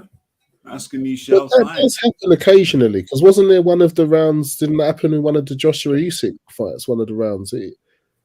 No. They alleged that was the case, but in reality, it wasn't. Wasn't Sky put the wrong time up? Or something? Yeah. There's the wrong time. It was a timing issue. It was a timer issue. The time was wrong, but the minutes were 3 minutes. Done and dusted. Fans claim Daniel Dubois fight is fixed as first round ends 12 seconds early after he's knocked down 3 times. He wasn't knocked down 3 times though. He knocked down 1 time and he took a knee and a further 2 times. But this is interesting. Let's have a look at this. Boxing fans believe the fight between Daniel Dubois and Kevin Lerena was fixed after the first round ended 12 seconds early. Oh, that's after Daniel Dubois was defending. Triple D was on his knees and looked to have injured his ankle before the referee signaled the end of the first round earlier than he should have done. Fans swarmed social media after those incredible scenes, and some claimed the whole match was fixed. One tweeted, "Am I the only one that's seen the bell ring 12 seconds early?" Normally they have the klaxon, isn't it? Yeah. So 10 seconds before. So if it's ending around before you hear that will be a huge indicator. I never noticed that at the time. Another commentator, "Ring the bell 10 seconds early in round 1 with Dubois on the floor." What? Dubois wasn't on the floor. Was he on the floor? Oh, okay. Yeah, he could have had a knee down. Third wrote, Dubois, they rang the bell 10 seconds early there. Well, if they ring the bell, that's not the way they're blaming the referee. They rang the bell early in round 1 when Dubois was 1 punch away from he taking a knee. They rang the bell 11 seconds early to stop Dubois being counted out. The referee can continue the count after the bell, though. Dubois, yeah, you're right. The referee's got nothing to do with that. There's somebody else with a timer. Yeah, it's the timer. Why are they blaming the ref? Dubois produced a major comeback. What are they saying about this? Because I never noticed at the time. Obviously, the sound's down. They don't go into it. Well, has there been any explanation as to why? Rule of 3. How lucky Dubois was saved by a little known rule that would have seen him lose. Okay, let's get into that too. Damn. We're getting into it. Rule of 3. How lucky? Okay. Daniel Dubois was saved from a little known rule that would have seen him lose to Kevin Larena. The Brit was forward 3 times. Tottenham Hotspur. Opening. Managed to recoup. Fans were up in arms about the outcome because the WBA's clear rule on someone being knocked down 3 times in 1 round. Their rule book clearly states it's critical to note that in bouts governed by the WBA rule, 3 knockdowns in the same round automatically means the end of a bout by TKO. However, Dubois escaped because the British Boxing Board of Control, who sanctioned the fight, does not acknowledge the 3 knockdown rule for bouts in Britain. So the fight was allowed to continue. OMG. Sunsport contacted the British Boxing Board of Control for comment. Fans were also furious for another reason, though. After the first round came to an end 12 seconds early. OMG. It was a bizarre sequence of events which led to Dubois retaining his WBA crown. Unified champion, Dubois, regular champion. All you need to know. Yeah, gentlemen, you want any comment on that? The rules are quite clear. Yeah, it's just one of those anomalies that if you're abreast of the WBA rules, you would have expected it. But what they used to do when they used to, back in the 80s and stuff, or even the 90s, they used to have like a list of the rules. Would say no 3 knockdown rule applies here. They used to spell these things out for us. Yeah, they did. Well, they seem to have stopped doing that now, and it just creates situations like this. Yeah, they used to come up on a big screen. It'd come up prior to the fight. What rules were being adhered to? That was happening on HBO. Sorry, come. That was happening on HBO. Jim Lampley would read out, can't be saved by the bell, blah blah blah, all that. Yeah. Right. That's right. I'm saying this guy should have lost that fight. But. Well, not to go no, because British Boxing Board of Control rules supersedes the WBA rules. You're saying the British Boxing Board of Control rules supersedes the belt they were fighting for? Supersedes the WBA rules. Right, but they were fighting for the WBA belt, correct? They're fighting for the WBA belt, but in England, the British Boxing Board of Control rules takes superiority. Okay, well, like I said earlier, yeah. Anywhere else, you would have lost that fight. This guy in America, yeah, in America, he lost that fight. Yes. And I wouldn't have minded that he would have lost that fight because he looked really bad. How he was like stumbling around the ring. What the hell is going on? You stop that fight and save the fighter, right? And then you do a rematch and you do better next time. But you have to excuse me. I'm extremely cautious when it comes to fighters. Yeah. and because we've seen things happen in the ring, yes, to people, either in the ring or when they leave, and I think they're fine when they leave, but they're not. And when I see fighters sort of stumbling around and them things in the ring, I always err on the side of caution to allow the fighter to come back another day. Yeah, that's just me. But hey, I can hear that. Just let you know, Ollie, though. If you move to the Tyson Fury fight, I didn't watch the fight. I respect myself too much to support Tyson Fury, and I did not watch the fight. That was a travesty of a fight. Yeah, it was a. So I'll listen to you guys talk about it. It was a glorified sparring match. But before we get into that, let's see what the people are saying. Mr. Dawkins, should the punch to the top of the head be banned? Is that an illegal punch to the top of the head? I don't think it is. And I'm not sure it should be banned unless I'm presented with some evidence which suggests that it should be banned.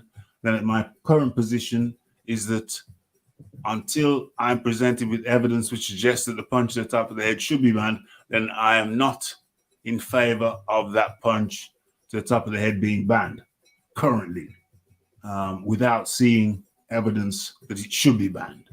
I'm not aware of any reason why it should be banned.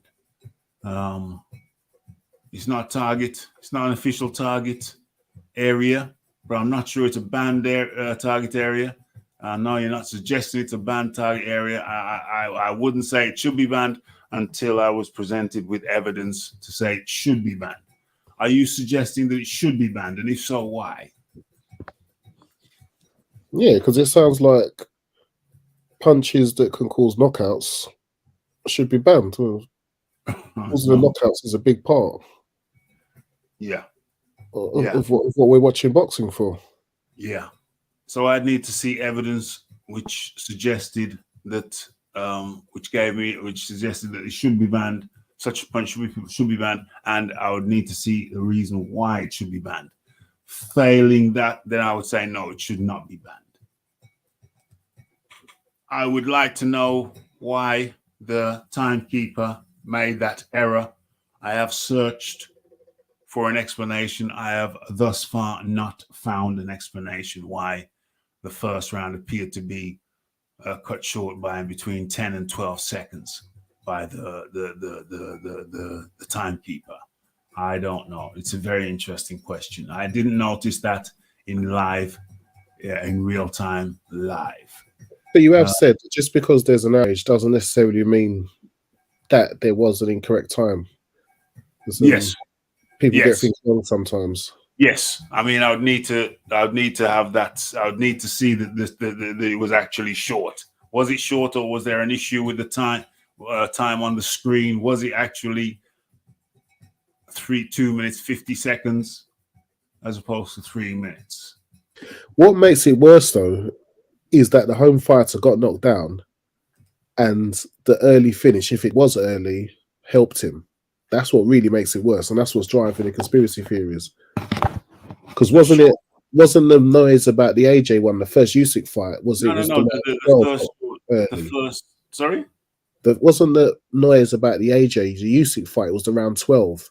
There was no short round. There was no short round. Every round was perfectly 12 minutes, but there was the timing was on the screen. There was some mix up with the clock on the screen, but every round was a perfect 3 minutes in that fight. But there was an issue with the timer on the screen. Yes, but the conspiracy was that because that was the round where Usyk was going for him, they were saying that they did it to save the home fighter. So I'm saying it makes it worse that this happened on the round where Dubois was knocked down. That's what's driving all the conspiracies. Yeah. Yes. We need clarification from the timekeeper what happened. Dubois was on his knee. There was still time on the clock, but the bell went. Are you saying there was still time on the clock on the screen? Because I had not noticed that. That's interesting. screaming at my tablet. Okay, I didn't notice. But don't they take the time off of the screen for the last 10 seconds? Yeah, they don't typically do, but they were saying it's more than 10 seconds. So then you would have seen it go 12 and then heard the ding ding. So it would have been clear. Well, the numbers on the screen would have been clear and obvious, whether the numbers was out of sync. Yeah. Well, I think the article is saying the thing was 10 seconds to 12 seconds short. So it was someone's going to sit there with a stopwatch and time it to get someone's going to sit there with a stopwatch like they did with the Fury knockdown, how long Jack Reese gave him to get up, so it could be stopwatch time again. Mr. Dawkins, have you tried pig snout? Not knowingly. Well, it's a new average sausage anyway. Pig's tongue, pig snout, pig's ear. Pig snout, pig's testicles, etc. Pig genitals. All gets put in there. Yeah, all gets put in there. Pig sausage in the sausage. It all gets mashed up in there. You know what I mean? Yeah, the snout. Probably in the snout, the hairy snout. What is it? Pig sausage in the sausage? Pig sausage in the sausage. Yeah, put it all in there, mate. Do you think there's mounds of pig sausage left to one side? Oh, we can't eat. Yeah, they mashed that up. They mashed that up, mate. That's all in there. It's all in there from the rooter to the tutor. You know what I'm saying? Not knowingly, but if you eat pies and sausages and all those meat products, pork pies, it's all in there, mate. All in there, from the rooter to the tutor.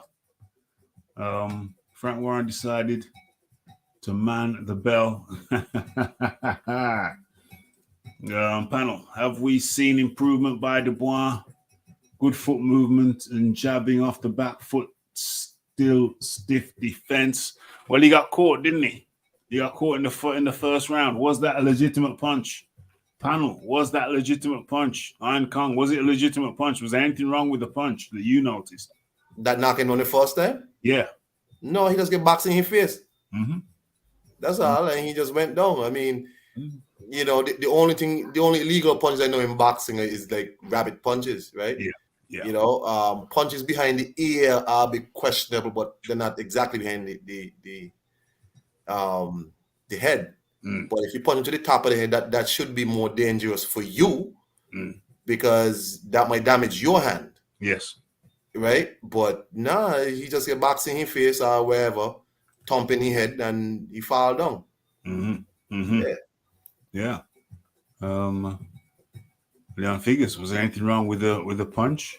The dropped the ball? I was perfectly happy with it. Punches in the head are dangerous in general, but that thing is in the rules, and I hope it stays. I don't think there's anything. I didn't notice anything wrong with the punch. I didn't notice anything wrong with the punch at all. Like I say, in the heat of the moment, you're doing lots of things. But I don't think Dubois complained about the punch. I don't think his team complained about the punch. So as far as I'm aware, it was a perfectly legitimate punch. How many times has that 3 knockdown rule been used in the UK when it suits the promoter and the home fighter? When it suits them? That's a damn good question. When it suits them. Did the ref or presenter or commentator not state the rules? I had the volume down. But I didn't notice anything about the three knockdown rule. Like with HBO and some others, some old fights, you'll see the rules. You'll see the rules that they're going by come up prior to the fight, along with the fight stats and what have you. I had the volume down. No one has reported hearing that they said that the 3 knockdown rule was effect. If the 3 knockdown rule is in effect, as a matter of fact, I do recall sometimes when they would say the 3 knockdown rule is in effect. I have heard at times when they would say the 3 knockdown rule is in effect. I don't think they said that prior to this fight. Mr. Dawkins, it's a bloody WBA fight. I don't recall hearing them at any stage saying the 3 knockdown rule is in effect. And the British Boxing Board of Control do have superiority or precedent, or their rules take precedence unless there's some agreement that the 3 knockdown rule is in effect. And I don't think clearly there doesn't appear to be an agreement on that. That is what's being said. Had no sound as he was lying. Yes, I wasn't hearing any sounds at all. Very, very low, inaudible. At times I'd turn it up, at the end when they're doing the speeches and whatnot. But even then I didn't turn it up because I've listened back to some portions and it's the audio is very low. Very low. Bizzle says the fight was suspect. Hey, it was certainly eventful. Nothing wrong with the punch. They didn't even announce the time. Yo, I'm going to have to go back and listen to that fight because obviously I can't listen to it while I'm live, and I've only listened to it live, and I haven't listened to it obviously because the volume is down. Yes, Mr. Dawkins, it should be banned because the top of the head is a very dangerous area to hit and can't be protected. Cannot be protected by the gloves. Should be banned. Since when should it be banned though? How long has the game been in existence? The top of the head shot. Top of the head. It's an interesting proposition. Mr. Thomas, it's an interesting proposition. I'd have to see the data on that though. Why is it more dangerous? I don't know. I'd have to read up on that. It's the hurt business. You're trying to hurt people. It's the hurt game.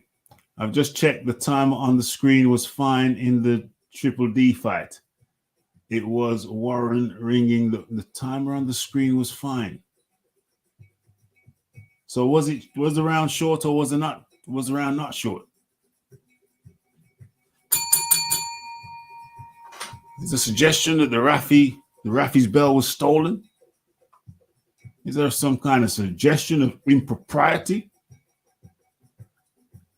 It's actually pig's nose, not in sausage. It's actually pig's nose, not in sausage. Oh, you mean the pig's nose itself? No. I'm sure it's a delicacy in some parts of the world. No, the first hurtful punch was the downward hook. Top of head is soft. Top of the head is soft. Uh-oh. Has Dubois punch resistance gone? Gone. Since when? I don't know. Has it gone? Since when? I mean, this is the thing. Fighters do get knocked out in fights occasionally. It is part of it. As Fury says, you can't swim and not get wet. That's true.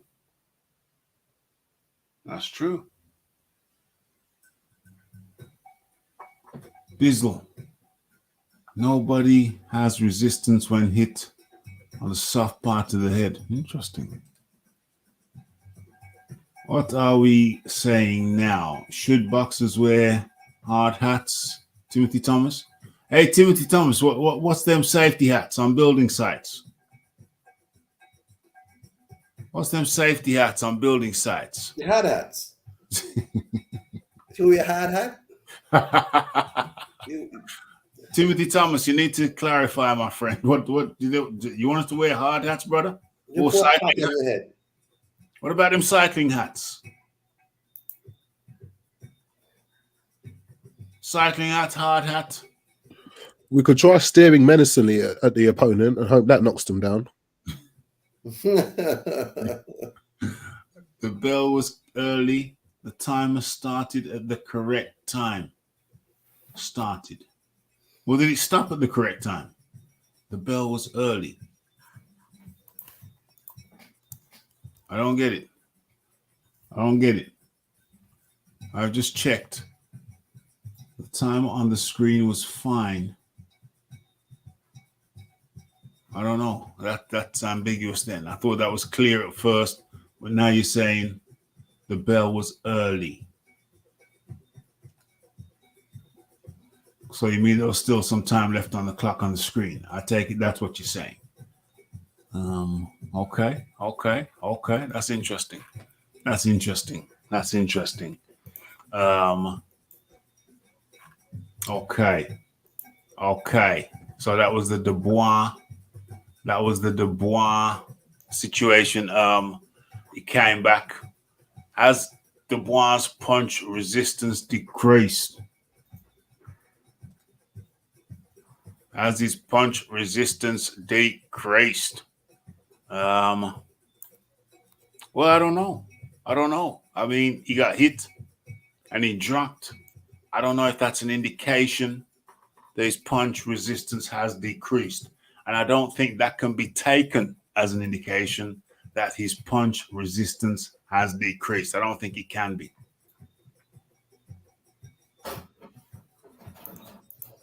I don't think it can be. So I'm saying, well, that's what I'm saying. I don't think it can be. You know what I mean? Unless somebody got medical notes to the contrary. PCR, go watch Triple G and Ruiz hit fighters on the top of the head when they try to do body work. Just my opinion. Okay. It's interesting. Hey, it's all interesting. It's all stew for the pot. You know what? Time's creeping up on us, so we've got to get. Gotta close off with the Daniel. Gotta close off with the Daniel Dubois thing. I'll just recap it I'll just round that off by saying I thoroughly enjoyed the fight. I was shocked. I think that was it brought the drama. I mean, did I expect to see Daniel Dubois dropped in the first round by Mr. Lerena, whatever his name, who got shot by Oscar Patrias? Hey, Philip Carr Roberts, do you know that Oscar Patrias, the guy who killed his girlfriend, the legless Olympian sprinter who killed his girlfriend, do you know he shot Lerena in a restaurant, in the leg, in a restaurant, under the table? Do you know that? You know, Lerena got shot by Oscar Patrias. Hey, not a lot of people know that.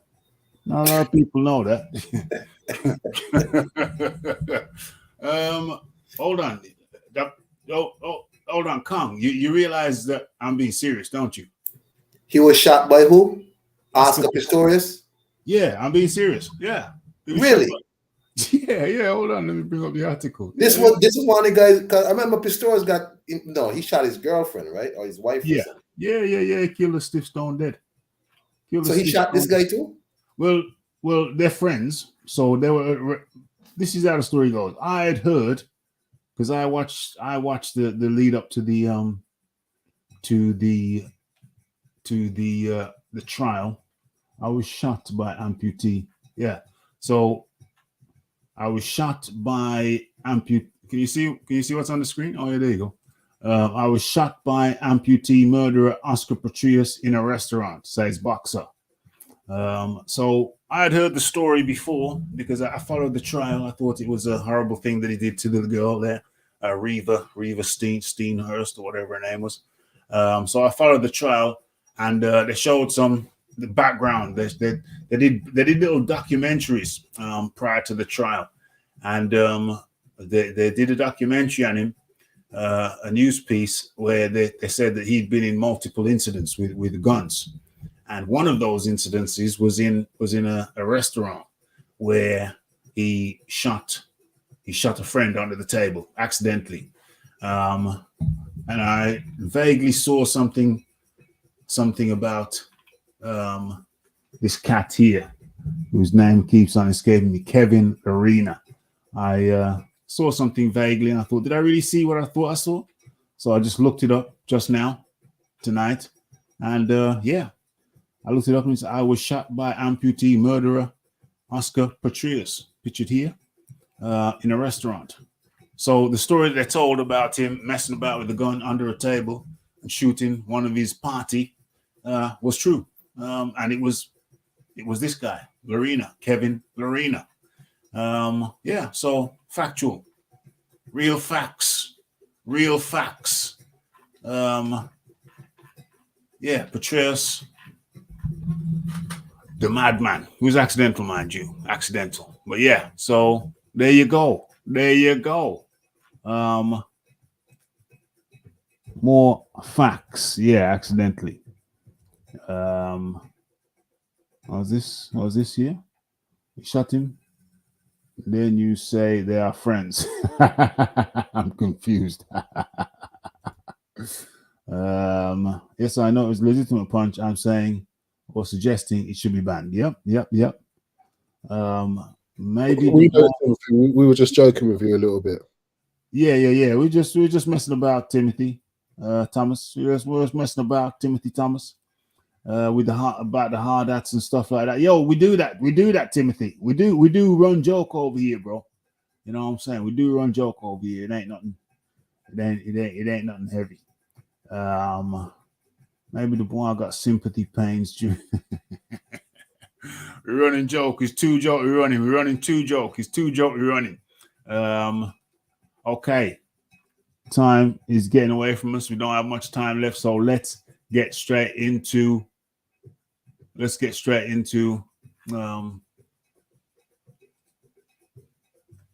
headline. Take it away, Leon. How do you feel about the headline? Fury v Chisora. It was exactly as we expected. Chisora never really had a chance, and it was a bit. Yeah, the way his face looked at the end was pretty much how we expected it to. Fury was just peppering him with shots at will. Yeah.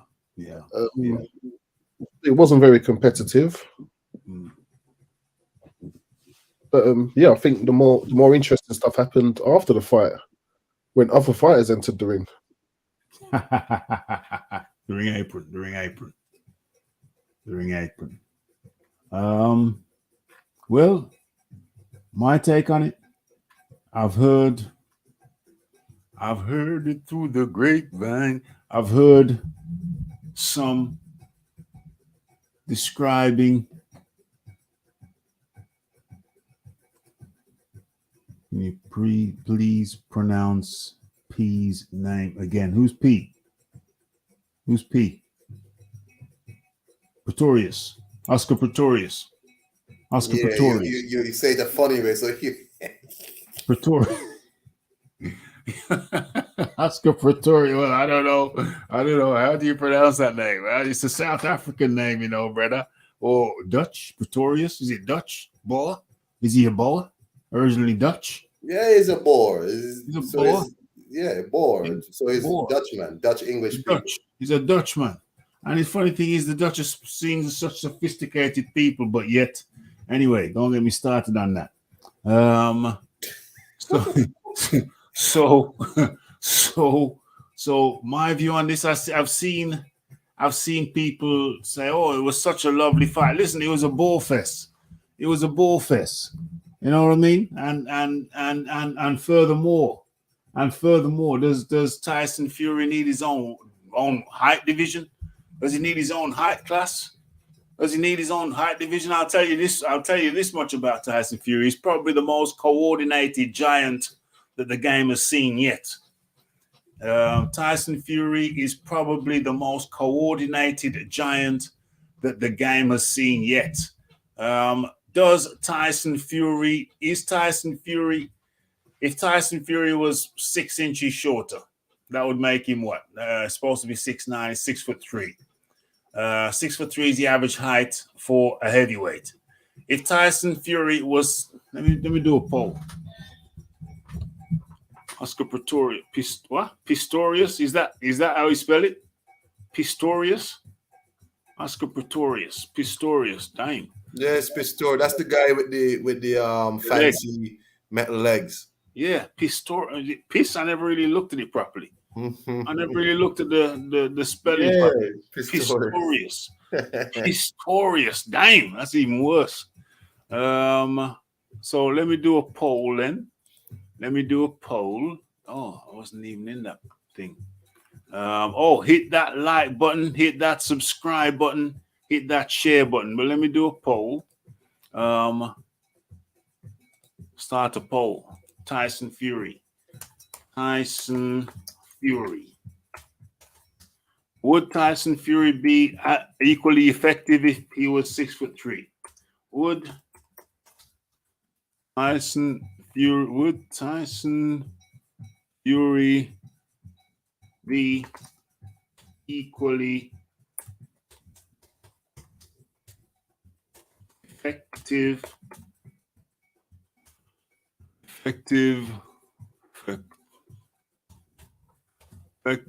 if he were of average heavyweight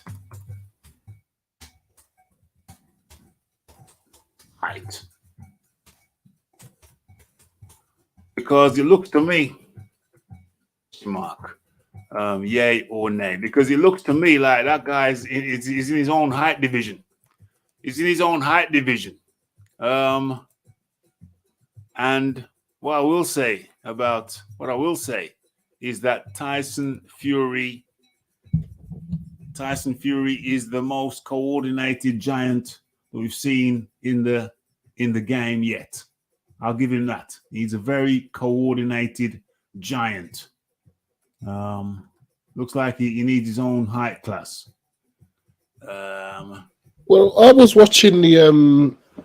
I know you're not a huge fan of the women's boxing, but I was watching the Marshall and Shields fight, and I couldn't help noticing there are some good fighters, and Shields is a very good fighter, and Marshall's a very good fighter. Yeah. But what I noticed was how much slower Marshall looked when she was in with Shields, and I do think that Fury will not look as slick when he's in with Usyk. I think if he gets in the ring with Usyk, he's going to look extremely different. He's going to look a lot slower, a lot more cumbersome, and I think Usyk will make him miss a lot. And although I think Fury will figure it out because Fury's got many ways, it will be one of Fury's most difficult fights. So I just think he beats everyone at the moment, but Usyk will definitely be his most difficult fight, which even with Fury announcing that he's injured and then announcing that he can fight Joe Joyce, I'm not sure whether Fury's going to bother. Then he was saying he don't want to fight for the IBF. I'm not sure whether we'll ever see the Usyk fight, and it's going to be the same again. Remember when we had Wilder Joshua, two undefeated heavyweights for undisputed? It never happened. I think we might have the same thing here: two undefeated heavyweights for undisputed. Why are you saying it might not happen? On what basis? Well, you've got IBF calling their mandatory. The Warrens are saying it should be WBA next. Fury saying he's injured. The Fury saying he's not willing to fight for the IBF belt. Then he's talking about fighting Joe Joyce. Do you get what I mean? And I'm so used to Fury. Well, listen, he's in between a rock and a hard place, because if he fights Usyk, he's got a problem, and if he fights Joyce, he's got a problem. So I don't give a rat's ass either one of them that he fights, because he's in between, because he's going to get a proper fight from either of them. Yeah, but I want undisputed. Yeah, I wouldn't care if Joyce had the belts. I'd want him to fight Joyce. It's just Usyk's got the belts. I want him to fight Usyk. If Hrgovic has the belts, I want him to fight Hrgovic. I just want an undisputed. Yeah. I hear that. But Fury's in between a rock and a hard place this time. There ain't no easy option for him this time. What you've said is true, though. A Joyce fight it's not a bad substitute at all. You'll soon forget it if the Joyce fight gets announced, because that becomes very Indian. he's in between a rock and a hard place. There ain't no easy way out for him this time. So I'm happy. Even if he ducks, if he squirrels out of the Usyk fight, he's got to face Joyce. It's one or the other. It's one or the other. Now, as I was saying, there's a poll there, folks. And also, if you like the show, if you're enjoying the show, hit that like button. Okay, as I was saying. So, Fury, I think he needs his own height division. He needs his own height class because he just looked like he was in a different division. It didn't look like it was two people in the same division fighting. So that led me to the question. It's not a question which is often asked. It's rarely asked, but I think it needs to be asked right about now. I don't even know if this is in a sequence. Is Tyson Fury, if Tyson Fury was average height, would he be as effective as he is now? Because he is effective. Let's give him his due. He's effective. Using that long jab like a broomstick, keeping the guy at bay. That long reach, longer than pretty much everybody else's. If he were average high heavyweight, would he still be as effective as he is now? Is he so? In essence, is he winning by height and length? You know what I mean? You got to ask the question. It's a question that doesn't get asked, but I'm asking the question today. Is he winning by height and length? That's one question. That's in the poll. So get your votes in the poll. Hit that like button. Hit that subscribe button. Hit that share button because it helps with the algorithms. What else am I saying? Okay. So I'm seeing some kind of praise in certain quarters. I'm seeing people being praising and complimentary. But I'm sorry to be the party pooper. But let's get back to reality. Let me bring you back to reality. The reality is that Tyson Fury could have faced someone like a Otto Wallin, but he didn't. Yeah, that would have been a more worthy fight, a more interesting fight, because Otto Wallin gave Tyson Fury hell, cut him, almost beat him via a cut. Yeah, so that would have been a more worthy rematch, but he didn't get him in. Why? Okay, we can look at that in a second. Then he could have fought the Cuban, now living in America. What's his name? Sanchez. What is it? Frank Sanchez. Frank Sanchez. Could have fought him. That would have been a worthy fight also, but he didn't. And I think the reason is for commercial reasons. Frank Warren, Tyson Fury, they are commercially savvy individuals. They knew that fighting Chisora in London was a better commercial prospect. That's what they think. But I don't know. Maybe have listen. It'll be a more interesting fight with Otto Wallin, more intriguing fight with Otto Wallin. Remember, Otto Wallin was winning that fight up until I think round 6. Maybe not, but I feel he was, or he was certainly going strong up until round 6, and then he cut Fury, and then the game plan went out the window. He wasn't listening anymore. He stopped listening. But what he was doing before was being very successful. He's going to Fury's body, and then the head, body, head. And then when he started head hunting, that's where he messed up. And that's when Fury came back. But that would, to me, Otto Wallin goes back to his game plan, go back to the body. That would have been an intriguing fight. The Frank Sanchez fight would have been intriguing. This fight with Chisora was made by Frank of Queensbury, Frank Warren, and Tyson Fury purely for its commercial concerns, commercial reasons. So, it is what it is, but it's not. So I don't hear no crapola about, it was this, it was a good fight, it was a good spin. It wasn't, it was boring.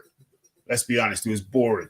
And it was nothing more than a glorified sparring match, nothing more. This was an exhibition fight. This was an exhibition. Conclusion. We knew the result. Yeah, it was an exhibition fight. We knew the result. It was an exhibition fight. It was an exhibition fight. Let's not get it twisted. I should have wrote the title should have been Tyson Fury's exhibition match with Chisora. That's what I should have wrote. I might change it later. Yeah, because that's what it was. Tyson Fury's exhibition match with Chisora. But remember, when we was looking at Vladimir Klitschko's opponents, he also fought Pianetta. Yes, he did. So it's you are entitled to have a few off touches, tick overs, if you want to call it that.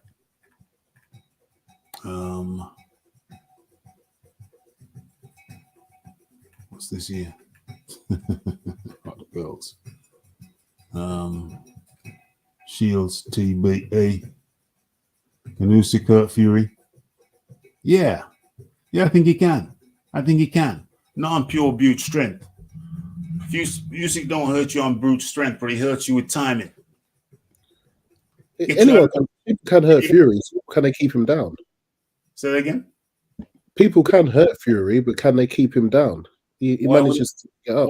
Why wouldn't they be able to keep him down? Because he always gets up.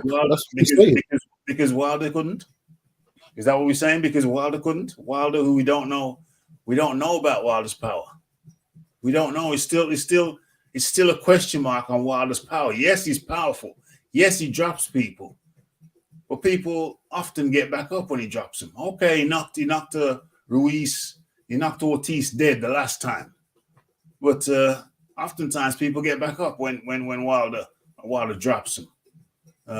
Did Breezel get back up? No, I think he just stayed down, didn't he? But anyway, it's 50-50. But I still say it's question mark on Wilder's power. He can drop you, but a lot of people get up. Let's not forget, a lot of people get up. Some people don't. But it's still a question mark. So, Usyk, you can jump in if you want to jump in, Kong. Usyk, listen, if you hit a man when he's out of position, in a bad position, you can rock his world. Remember the Michael Jackson song? You rock my world, you know you did.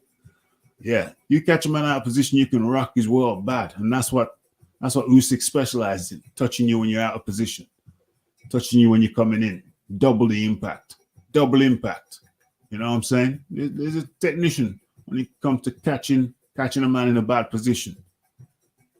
Touch a man when he's crossing his legs, boom. It'd probably go down, not because of the impact of the punch, but you just caught him in a bad position, caught him in bad foot positioning. You know what I'm saying? And that don't make you a genius. It just makes you intelligent. Intelligent boxing. Intelligent. It's all about the angles. There you go. All about the angles. For real. Who is the A side? Usyk or Fury? Ring magazine. Who's the A side?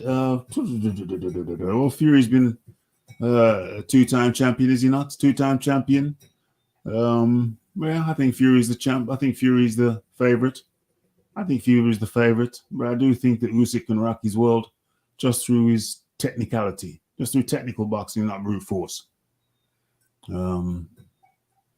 Timothy, Usyk has more belts. Well, having more belts don't make you A side. The thing is, it'll probably be Top Rank and Queensberry carrying whatever promotion or whatnot. So automatically, Tyson Fury is the A side. Yeah, automatically. So I don't think that bothers Usyk at all. So it's whatever, right? Tyson Fury, somebody. I mean, listen. As much as I don't like this dude and I don't support him, the guy can fight. That's real talk. And right now, that's the number one heavyweight in the world. Yes. So I gotta give him respect with that. This Chisora fight was a travesty to me. It was unnecessary, and he had no intention of fighting Anthony Joshua. Not one intention. It was just nonsense to hype up, this fight going in. It was just a joke. And I didn't bother to watch it. And most people I saw comment on it, were like, this is ridiculous. This is not, all the boxing pundits I saw on Twitter were like, this is a nasty looking for. This is ridiculous. Yeah. It was an exhibition. Yeah, it was an exhibition. This is stupid, right? Yeah. So, as figures say, I don't even know what's going to happen. In terms of the timing of the belts, the last time the WBA was defended was Alexander Povetkin. Mm-hmm. Anthony Joshua beat Kubrat Pulev in the IBF in 2020, December. Mm-hmm. So, I know the WBA had their issues with how many belts they had, and they had to clear that and all of that. So, according to the IBF, maybe they might say, look, for us, 1 year has elapsed, and we're calling on mandatory. The WBA, again, had their issues with their heap of belts with Trevor Bryant and Manuel Cha and all this nonsense. So, who knows who will take priority? Tyson Fury says he won't fight for the IBF, but he will. Let's not be stupid here, because this is a man who in one interview said it's not about the money, and in the same interview said he'll go wherever the most money is. Tyson Fury talk with forked tongue. We must remember that. He could have just bang him out, and don't listen to it. Foolishness. He will fight for the IBF. It's foolishness. I highly doubt they will allow the IBF to get away. If it's the WBA, of course, we know Daniel Dubois is supposedly the mandatory for his big win over Trevor Bryant, and Daniel Dubois will step aside. So it's just foolishness from Tyson Fury. He talking about he injured. Then another interview, it seems that he's not injured. It's just, oh my God, this guy is just so full of drama. I don't listen. If he's fighting Usyk, I'll watch. Otherwise than that, I don't want to hear no build up. I don't want to hear nothing from Fury. Just let me watch the fight. For real. Because if you got to steady and listen to what the man is saying, it'll frustrate you and turn you off. Because you don't know what this man about. You just I don't know. Yeah, he's a tactician. He's a tactician. He's a tactician. He's a tactician throughout. Day in, day out. He's tactical. He's looking. He's like a bit of a salesman. It's a bit of a stale salesman. He's a salesman. I mean, this man has managed to sell himself as some revolutionary mental health people, man of the people, this down to earth, freedom fighter. Where's the houses? Where's the houses for the homeless though? I don't know. The guy's just a fool. But anyway, that is just me. But in terms of a fighter, the man could fight. The man could really fight. Yeah, he can fight. So, that is the most I say. You know what I mean? But otherwise than that, no, Tyson Fury. Reality's voice says the poll, I think he's referring to the poll, it's a silly question. He says it's a silly question. The tactics are based on his size. Well, let me refer you back to the question. Would Tyson Fury be equally effective if he were of average heavyweight height? Everybody's saying no thus far. Reality's voice, get your voting in the poll. Get your voting in the poll. So you're saying if Tyson Fury was a shorter man, would these same tactics be useful? Well, no, I'm not asking that. I'm saying, would he be equally as effective with his style? No, not using the same style because. Well, no, I'm not saying using the same style. I never said nothing about the same style. Okay. There's nothing in there that says the same style. He can use whatever style he wants to use. The question is, would he be equally effective if he were a shorter, average heavyweight height? Nothing about the same style. Nothing about the same style. Reality's voice. Please read the question again. Reality's voice. He's saying the tactics are based on his size. Well, the question remains, my friend, and I'll read it again for you. Would Tyson Fury be equally effective if he were of average heavyweight height? He can use whatever style he likes. Whatever style he likes. Get your vote in, folks. Get your votes in. He should have fought Joyce. Well, Joyce had just fought. Joyce had just fought in Fury's defense. So that was too much of a quick turnaround. But there were others there. Joyce said he was fine. Joyce said he was fine. Joyce said no at first, then he said no, he can do it. But it was a quick turnaround. Let's be fair. It was he went 12 rounds with Joseph Parker, knocked him smooth out. Yes, admittedly.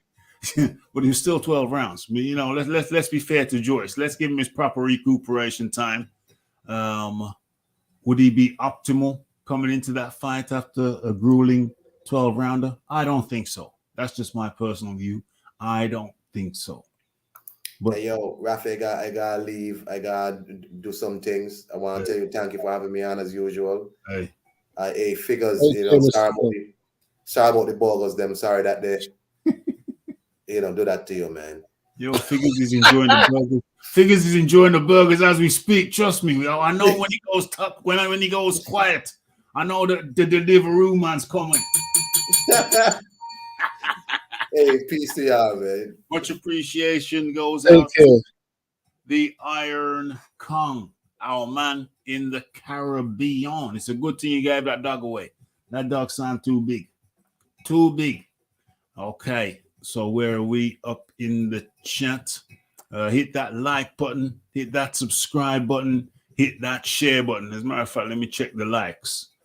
Okay, the likes ain't too bad, but come on, folks. Come on, let's get it right. Let's get the likes up. Let's get the likes up. So where are we? Where are we in this chat? Over here. What does it say? If Fury was 6'5", no, he would not be as effective. But ref allows him to do what he wants. There's some dirty tactics in there. There's some holding behind the head and uppercuts. Yeah, we see that. There's some roughhousing on the inside. It's a pretty dirty fighter on the inside. But even that would be minimized. If he were an average heavyweight height, he would be a lesser fighter. That's my hypothesis, and that's why I asked the question. So you be the judge. Tyson fight was dull, but at least Dubois showed that he is the new Iron Mike. Tyson is the new Iron Mike. Okay. Interesting hypothesis. Mayweather still does exhibitions, and so does Tyson Fury, apparently. Tyson Fury's been doing quite a few exhibitions, if we're being honest about it. Went the distance with Pianetta, but we understand that it was to gain his fitness back.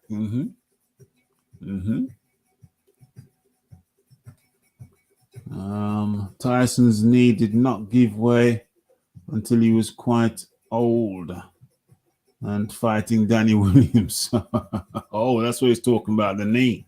He's talking about the knee buckling. The Wilder Washington fight was a strange stoppage. Wilder Washington, did he not knock Washington out? Did he not knock him out? Wasn't that a KO? Has Danny Williams retired? Will Danny Williams ever retire? Them knees are unpredictable. Like how Dubois' knee managed to heal the cartilage in the cup. You're a funny guy. Some fight a couple of years ago against a 40-year-old debutant. Danny Williams got stopped there. I think he's fought more recently than 2 years ago. I think it's terrible. Guy won't stop. They should withdraw his license from everywhere. I wouldn't say that Daniel was lying about his injury, because in football they say walk it off. Yeah, you can take a knock. Yeah, and you can walk it off. The pain can go, or the discomfort can go. Well, didn't McGuigan tell him to sit down at the end of the fight? He did. McGuigan told him to sit down at the end of the fight. So why would he do that if he didn't have a knee issue or a leg issue? McGuigan said sit down at the end of the fight, and he sat down at the end of the fight. I caught that much. Yeah, probably being safety, probably being cautious. But yeah. His movement definitely improved, didn't it? His movement improved. Well. No, I mean they were, yeah, but they were managing his weakness. I mean, I did catch some of the in between rounds conversation. I did turn it up in between rounds, obviously, because I want to know what happened. So I turned up the volume after the first round, and they were talking about the leg. So unless someone's saying that they were talking about the leg to fool people, because they knew there's mics there. So we got this elaborate plan. Yeah, let's talk about the leg. Talk about the leg. No. They were genuinely talking about the leg for the end of the first round and at the end of the second round. And then at the end of the third round, when the fight finished, they said, sit down, save your leg. So unless there's some conspiracy theory, unless it's the Truman Show, I don't know what the hell. I don't know. Come on, what the hell? Who the hell? What the hell? All of that really did happen. Frank Warren, MBE, all about the people, a legend who managed for only £28 TV such an evening. Okay. Disjointed statement there, my friend. Damn, I get what you mean, but holy macaroni.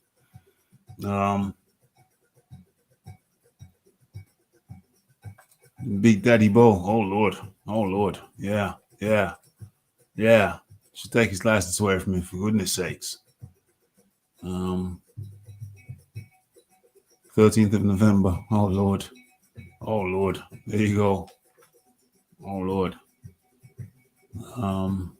Also heard that Daniel Dubois did not want to continue after round one, but was forced by McGuigan. No, well, you misheard. You heard wrong. No, you heard wrong. I was listening. There was no suggestion from Dubois that he quit. Absolutely not. Are you crazy? The man's the WBA regular champion. Who'd want to quit that?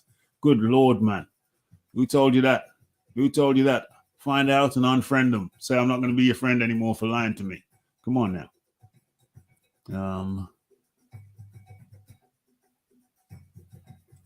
49-year-old Danny Williams is more active, yeah, but he shouldn't be. Fury is allowed to maul and spoil too much. Yes, he is. He is indeed. Yes, respect to Mr. Kong. Absolutely. Baboon Boxing in the building. You seem to think Fury is crazy dirty. Well, he is, to be fair.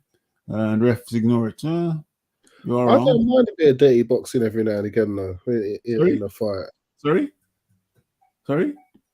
I don't mind a bit of dirty boxing every now and again as part of a fight. And Dillian White does it a bit. There's some dirty fighters out there. I think it's part of the game. Yeah, well, yeah. There's some dirtiness, but Baboon Boxing is suggesting that Fury is no dirtier than others. I think he is dirtier than others. I think he is a dirty fighter. I think he does use dirty tactics frequently. Yeah, he's a dirty fighter. I don't think anybody should be ashamed of that. Can you name a dirtier heavyweight boxer than Fury? He's a dirty boxer. Shouldn't be ashamed of that. I don't know. Wilder does the rabbit punches as standard, and yeah. Wilder does the rabbit punch. He does. Yeah, he does. He does club behind the head. Get a bit dirty when he's ready. Who? Dillian White. He can get a bit dirty when he's ready. Yeah, he definitely will. He's known for it. But we can't shy away from the fact that Tyson Fury has an array of dirty boxing skills. Come on now. Oh, absolutely. He's a master. He's a master. He's a master at it. Come on, he's got his PhD in it. Baboon Boxing. We can't shy away from that. Surely, nothing to be ashamed of. Like who, for example? That's a good question. Like who? And we've come up with a couple. They're naughty, but not to the extent that Baboon Boxing is suggesting. Come on, Baboon Boxing. Come on, name them. Name and shame them.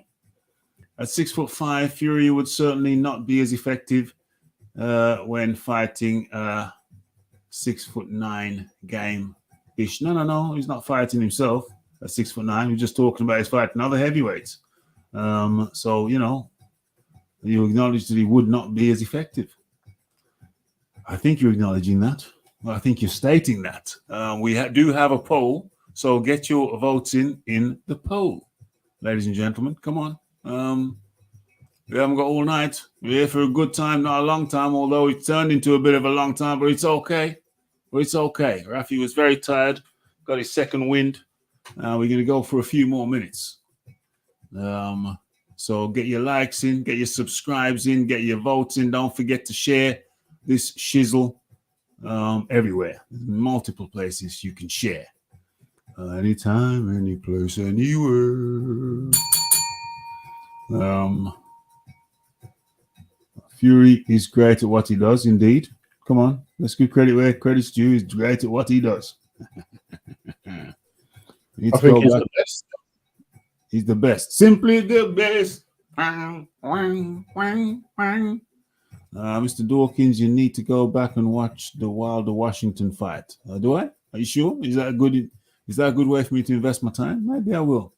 Maybe I'll skim through it. Maybe I'll just watch the last round.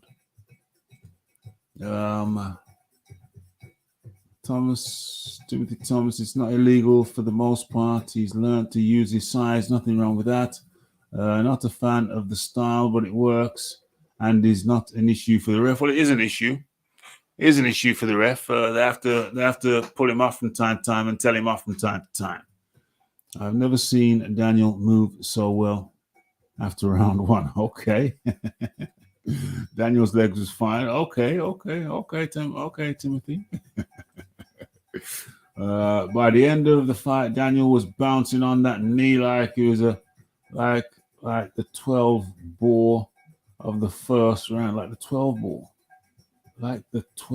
ball of the first round. Never happened. 12 ball. Talk of a knee to hide the chin, but he didn't get hit on the chin. It was the top of the head. Fury does have dirty tactics, but to be fair, he also has good boxing skills too. Well, yeah, nobody's disputing his boxing skills. Merely acknowledging that he's full of dirty tactics also. We're just giving the man his due. Come on now. Wilder breaks many more of the rules more often. Tell me that is not true. It's not true. Watch the Ortiz fights. What am I going to see if I watch the Ortiz fights again? I'd rather not. I'm off tomorrow, Rafi. 7 hours stream. Unfortunately, I'm not unemployed. I'll leave that to the unemployed streamers. Oh dear. Fury leans because others don't like his jab and close the range. Tough luck. Listen, stop making excuses for the man. He leans on people, yeah? We don't have to make excuses for everything he does. He leans on people to sap their energy. It's not a problem. We don't have to make excuses for it. Mr. Dawkins, will Haney fight Shakur or your boy Loma? He'll fight all of them. Who wants him? I think Haney will fight him. Shakur's a special talent, though. And I think he will fight Loma, but does Loma want him? Will Haney fight Shakur or Loma? Oh, you're asking me which one he's going to fight? Yeah, he might as well fight Loma. You know what? I think he needs the Loma fight. What? I think Haney needs the Loma fight. He needs a marquee name to go with his undisputed. Yeah, you know what? I think that I think Shakur might be the best of the three in the fullness of time. I don't know if he's the best of the three right now, but I think in the fullness of time, with his array of skills, he might be the best of the three. There's a weight issue. Quickly, then. Sorry? From Haney's perspective, he should get secure quickly. Yeah. Before he develops, because he will develop. I think in the fullness of time, Shakur will be the best of the three. I think he needs to go Loma first, and then Shakur. But then, the other argument is go Shakur first and then Loma. Yeah, he can do it any which way. But maybe the argument is get Shakur now. Take advantage of Shakur now, because Shakur is only going to get better. Is Loma only going to get better? I don't know. I don't know. Take Shakur. Take Shakur if Shakur wants it. Because Shakur is only going to get better. In the fullness of time, I think Shakur has a better array of skills. You know what I mean? You know what I mean? Damn, I've come to the end of the chat. Damn. That was the last comment. OMG. Decent fight coming up this week. Yeah. Let me close down the poll though. The poll has been open for 37 minutes. If you have not partaken in the poll, I suggest, and you wish to, I suggest you do so now. If you have not hit the like button, but you've enjoyed the show, I suggest you do so now. Where are we? Okay, closing the poll.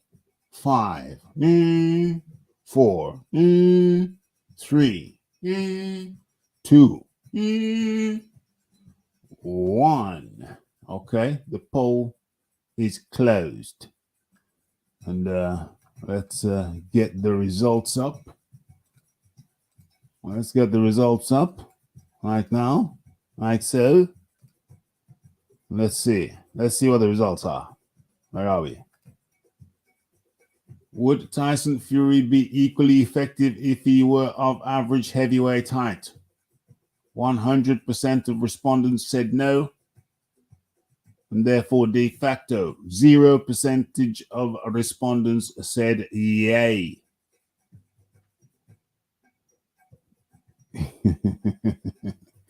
What's going on here? What's going on? Crawford Avanesian is a decent fight this coming week. Crawford Avanesian is a decent fight coming this week. Crawford Avanesian. I think Crawford wins, but Avanesian, a lot of Americans, no disrespect to our American cousins, but a lot of Americans don't know who Avanesian is, and they don't know that he's one tough son of a... And he's not coming to lie down. He's coming to fight. I think I rate him up there with Mean Machine. And we know that Mean Machine dropped Crawford, in my humble opinion. That was a drop. It's not ruled as such. It wasn't ruled as such. Crawford got right up. He slipped down. He slipped down and got back up. But to me, that was a drop. And I rate Avanesian up in the ballpark of a Mean Machine, Kavalauskas. So, you know, Kavalauskas ain't no punk. So, hey, you heard it here first. Just in case you didn't know, you heard it here first. Or maybe second or third, maybe first though. Equally effective at doing what? Equally effective? Who's equally effective? What's your question? What's your question?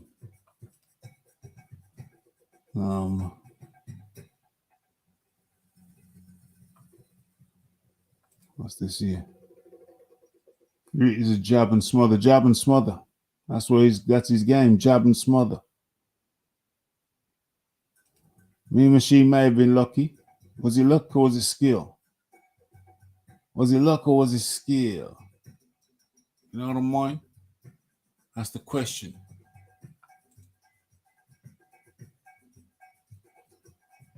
That's the question. What's going on? Oh my gosh. Hey, I almost forgot. Y'all must have forgot. Now, Leon, I know you're tucking into that fat burger.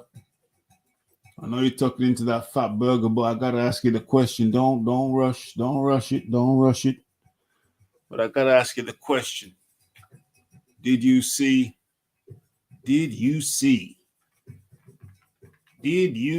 Hold on a second. Where am I? Mean Machine was a movie. He's a whole damn movie. Did you see Estrada versus Gonzalez?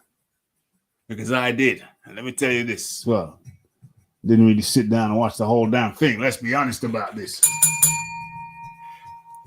I watched snippets. And I watched some reactions. I watched some snippets and I watched some reactions. It's a whole damn movie. I know some people were saying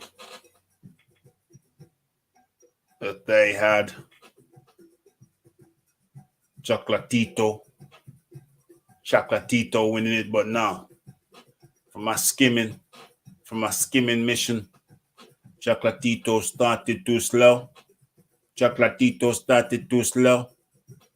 And Estrada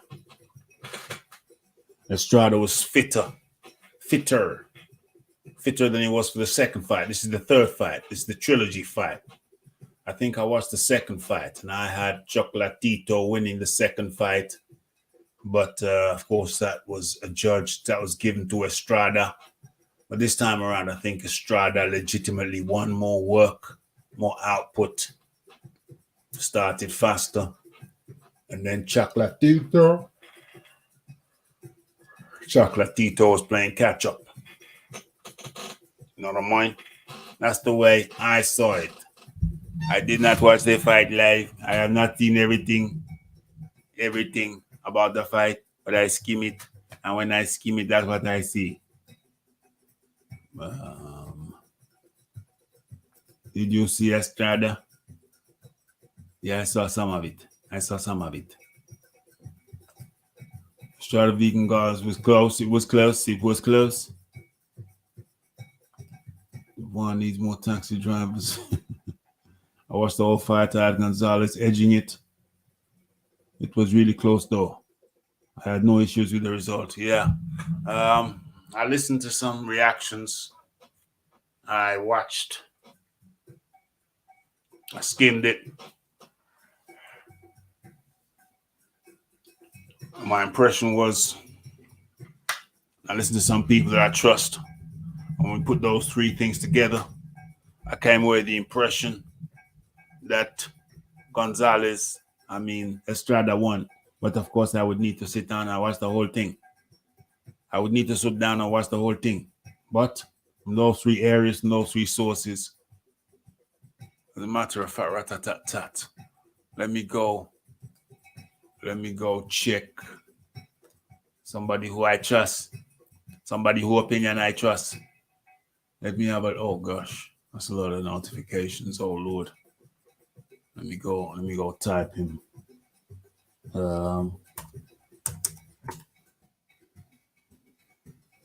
Let me go type him in and see what he said about it. Somebody I trust.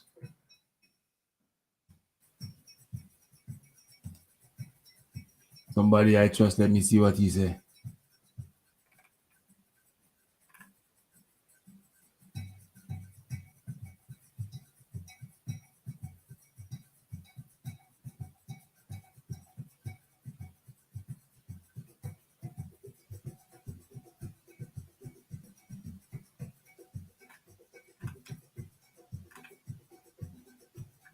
Let me see what he say.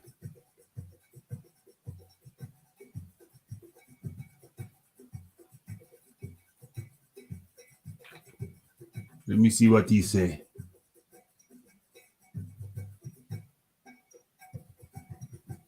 Hold on. Has PBC signed Demetrius Andrade? So I heard. That's the rumors. What the hell? I'm just hearing about it now.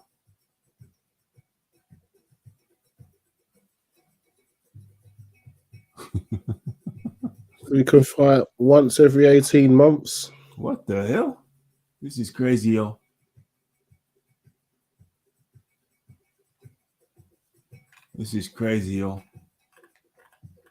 I'm still looking for what I'm looking for.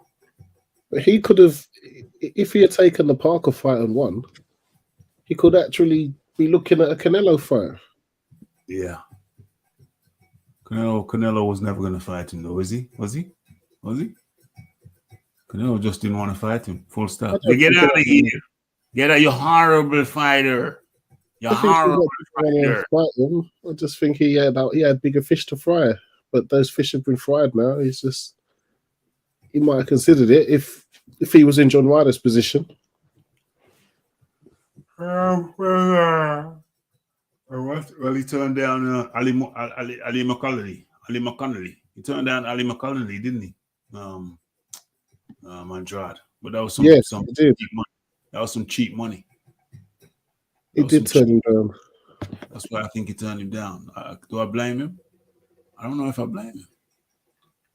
Yeah, but who's he going to fight for more money? He's gone to the PBC now. Who's he going to fight for more money now? Well, there you go. There's that too. And with no belt, nobody wanted to fight him with a belt. Who's going to want to fight him without, unless he puts himself in a mandatory position? But he could have done that if he fought with Zach Barker. So it's like, I don't understand what he's done. Is, I don't know the ins and outs of his career, but I just don't understand him. Yeah, it's questionable. It's a questionable move.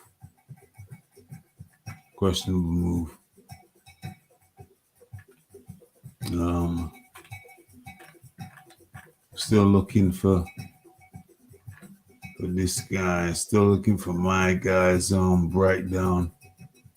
Okay.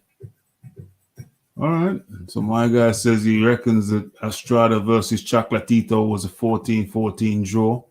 Overall was the best show Eddie's ever put on that originated in North America. Took Eddie long enough. Okay, he has this 14-14. Okay, there you go. That's interesting.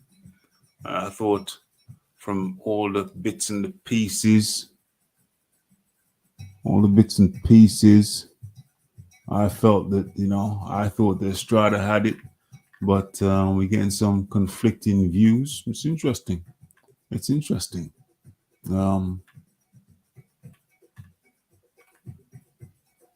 Brother watched it and the whole thing too, by Estrada winning. Yeah, I mean, from all the bits and pieces I picked up to comprise my final opinion, I thought it was Estrada, but my guy over there says he reckons it was a draw. Overall, I still think I lean towards Estrada from all that I've seen, from what I've seen and what I've read and what I've heard. Oh my. LDBC have been saying Andrade is trash now. They will have to change their tune. They may very well have to change their tune. Expecting Andrade to be sold by PBC as the most feared boxer of 2023 rather than the most boring.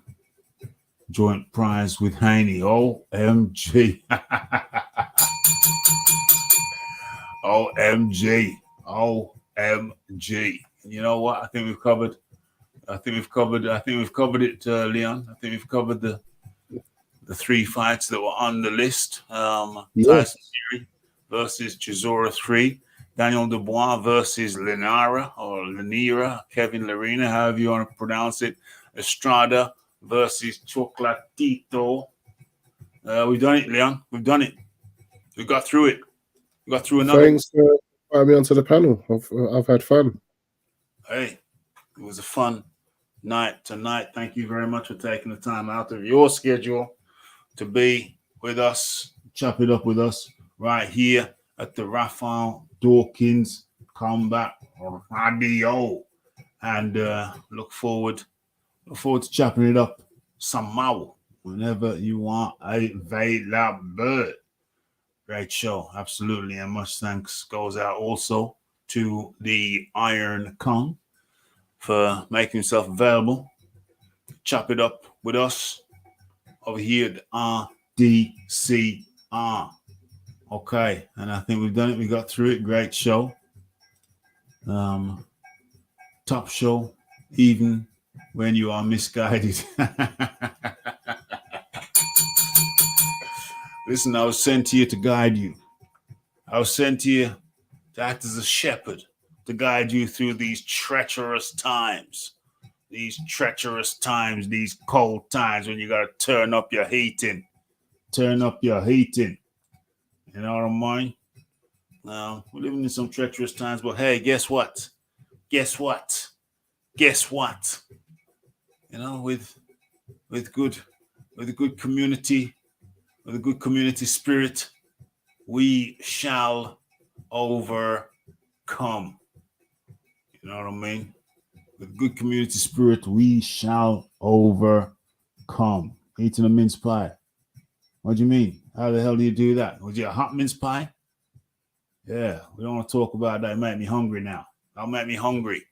But you know what? It's been a good one. It's been a great one. It's after midnight now, but I must say it did flow very nicely.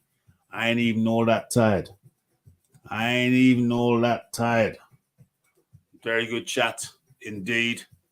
Oh yeah, damn, I almost forgot. Yeah, all being well, we got Spencer Fearon coming in on Wednesday. I had to postpone it.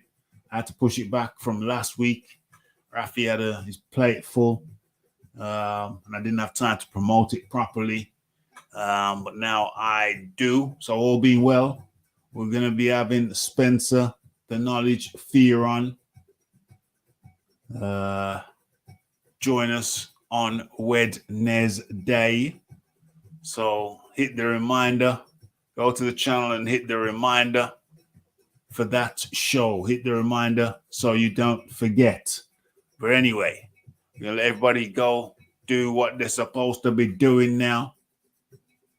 Safe, that's old. Safe, that's old. What's that? I don't know what that means. Yeah, the knowledge coming on Wednesday. About 8:45 p.m. UK time, all being well. Okay, and with that, let everybody go do what you're doing. It's the Raphael Dawkins. It's the Combat Radio. It's the like. It's the subscribe. It's the comments. It's the shares.